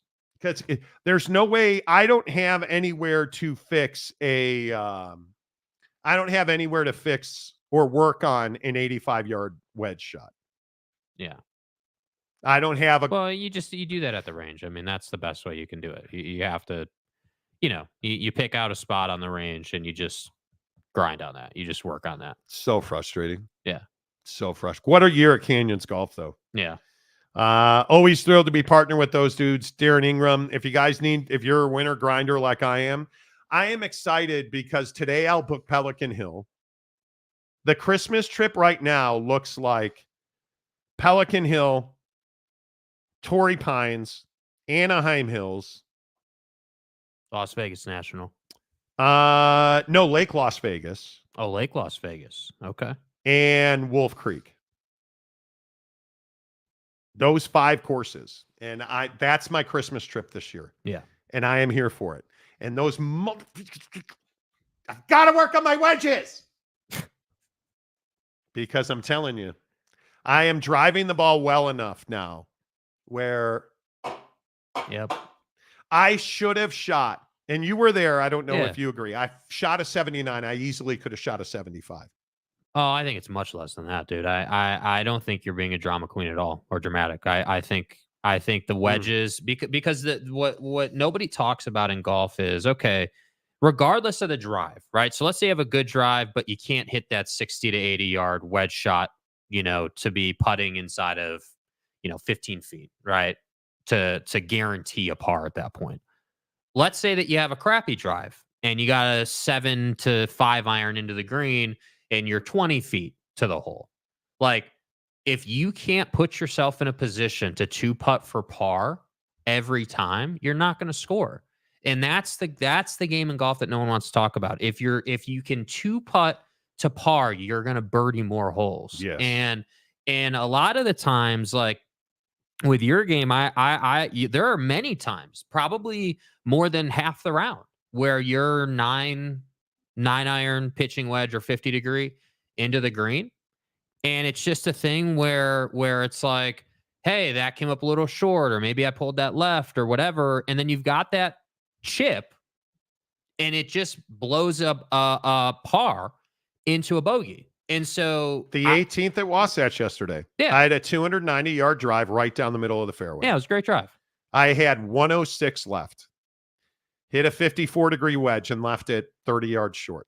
And I know why. It was too far forward in my stance, so I didn't get it. Yeah. But it's the difference between a birdie and a par. I think if all three phases were working for you, you could probably shoot. I'd have shot a 68 to 70. Yeah, I'd have shot a 70 yesterday. I think you're in that place. But again, it is practice, and a lot of it. Like, there's nothing wrong with going to the range and only working on wedges. There's nothing wrong with that. There's nothing wrong with working on smaller facets of your game. I mean, everyone thinks it's a joke, but going from shooting 75 regularly to shooting 67 to 69 regularly is a huge gap, because you have to be so disciplined with your second shot and your wedges to be able to do that. Yeah. Mikey on Twitter. Oh boy. Says, I hit my wedges with a flight scope monitor into my garage door all winter long, and this year they've been dominant. You should try it. I have a whole here's the problem though. With flight scope is great. Yeah. The problem is you can't measure it, especially when you're indoors. You're not getting a true measure. I am telling you, the only way that you can truly work on your wedges is to go and play golf. And I agree, go to the range. And I'm a big believer with wedges. Now with my driver, I'm not trying to hit an exact target. I'm trying to be in a landing zone. Yeah.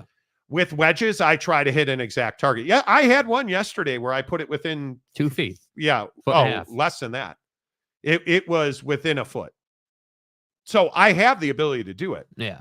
The only way you get better with your wedges, in my opinion, is to go and play golf. Yes, you have to go and practice them. Yes, you have to work on ball striking. But all of my irons now, I'm at a point where all my irons have a wear mark and it's right in the middle of the face. Like, I'm hitting the ball fine. The issue for me is I've got to learn wedge play. My short game, everything inside of 100 yards has to be better. Yes. Because, and my wife mocks me for it, I care about what my score is. I care. I don't want to shoot 100. I don't go out to play golf and shoot 100. Mm-hmm. And I'm working on my frustration and my mental game. I'm working on my mentals a lot, and it's getting better. And I have got to become a better wedge player. Yeah. Period. Yep. See, for Mayor McCluskey, I don't know why your comment won't load. Nobody's comment will load. He said, drive for show, putt for dough. And I'm driving the ball fine. Yeah. Driving the ball fine. There you go. Right. Yeah. There. You're just at the point in your game where your game is asking you to practice more, because you have to practice a certain amount to keep the driver going well. Right. Like, that's one of those clubs. But that's why I spend like a quarter of the end of my bucket on a range session hitting driver, then hitting wedge, hitting driver, hitting wedge. Yeah. Because that's what you do on the course. That's how you score. If you're playing well, you have 100, 110 into the green, and that's going to decide your score. Because the other thing no one talks about is if you're 10 feet, 12 feet, those are all really makeable putts. Like, you're going to be right there every time for a birdie. Whoa. Phil in OKC. K-State could be the third team. The problem is that K-State doesn't have a quarterback. And when you play in these big games, you see it against Colorado. He throws that dime for a touchdown that everybody's excited about. They lose that game if Travis Hunter's healthy. He never has that opportunity if Travis Hunter and that's a freshman corner he's needing. So yeah. Brandon Butler, to become excellent in anything, hard work comes at the end, but because now you're trying to be great. Yeah, it is much more difficult. A therapist can help with mental health. I don't have a mental health issue.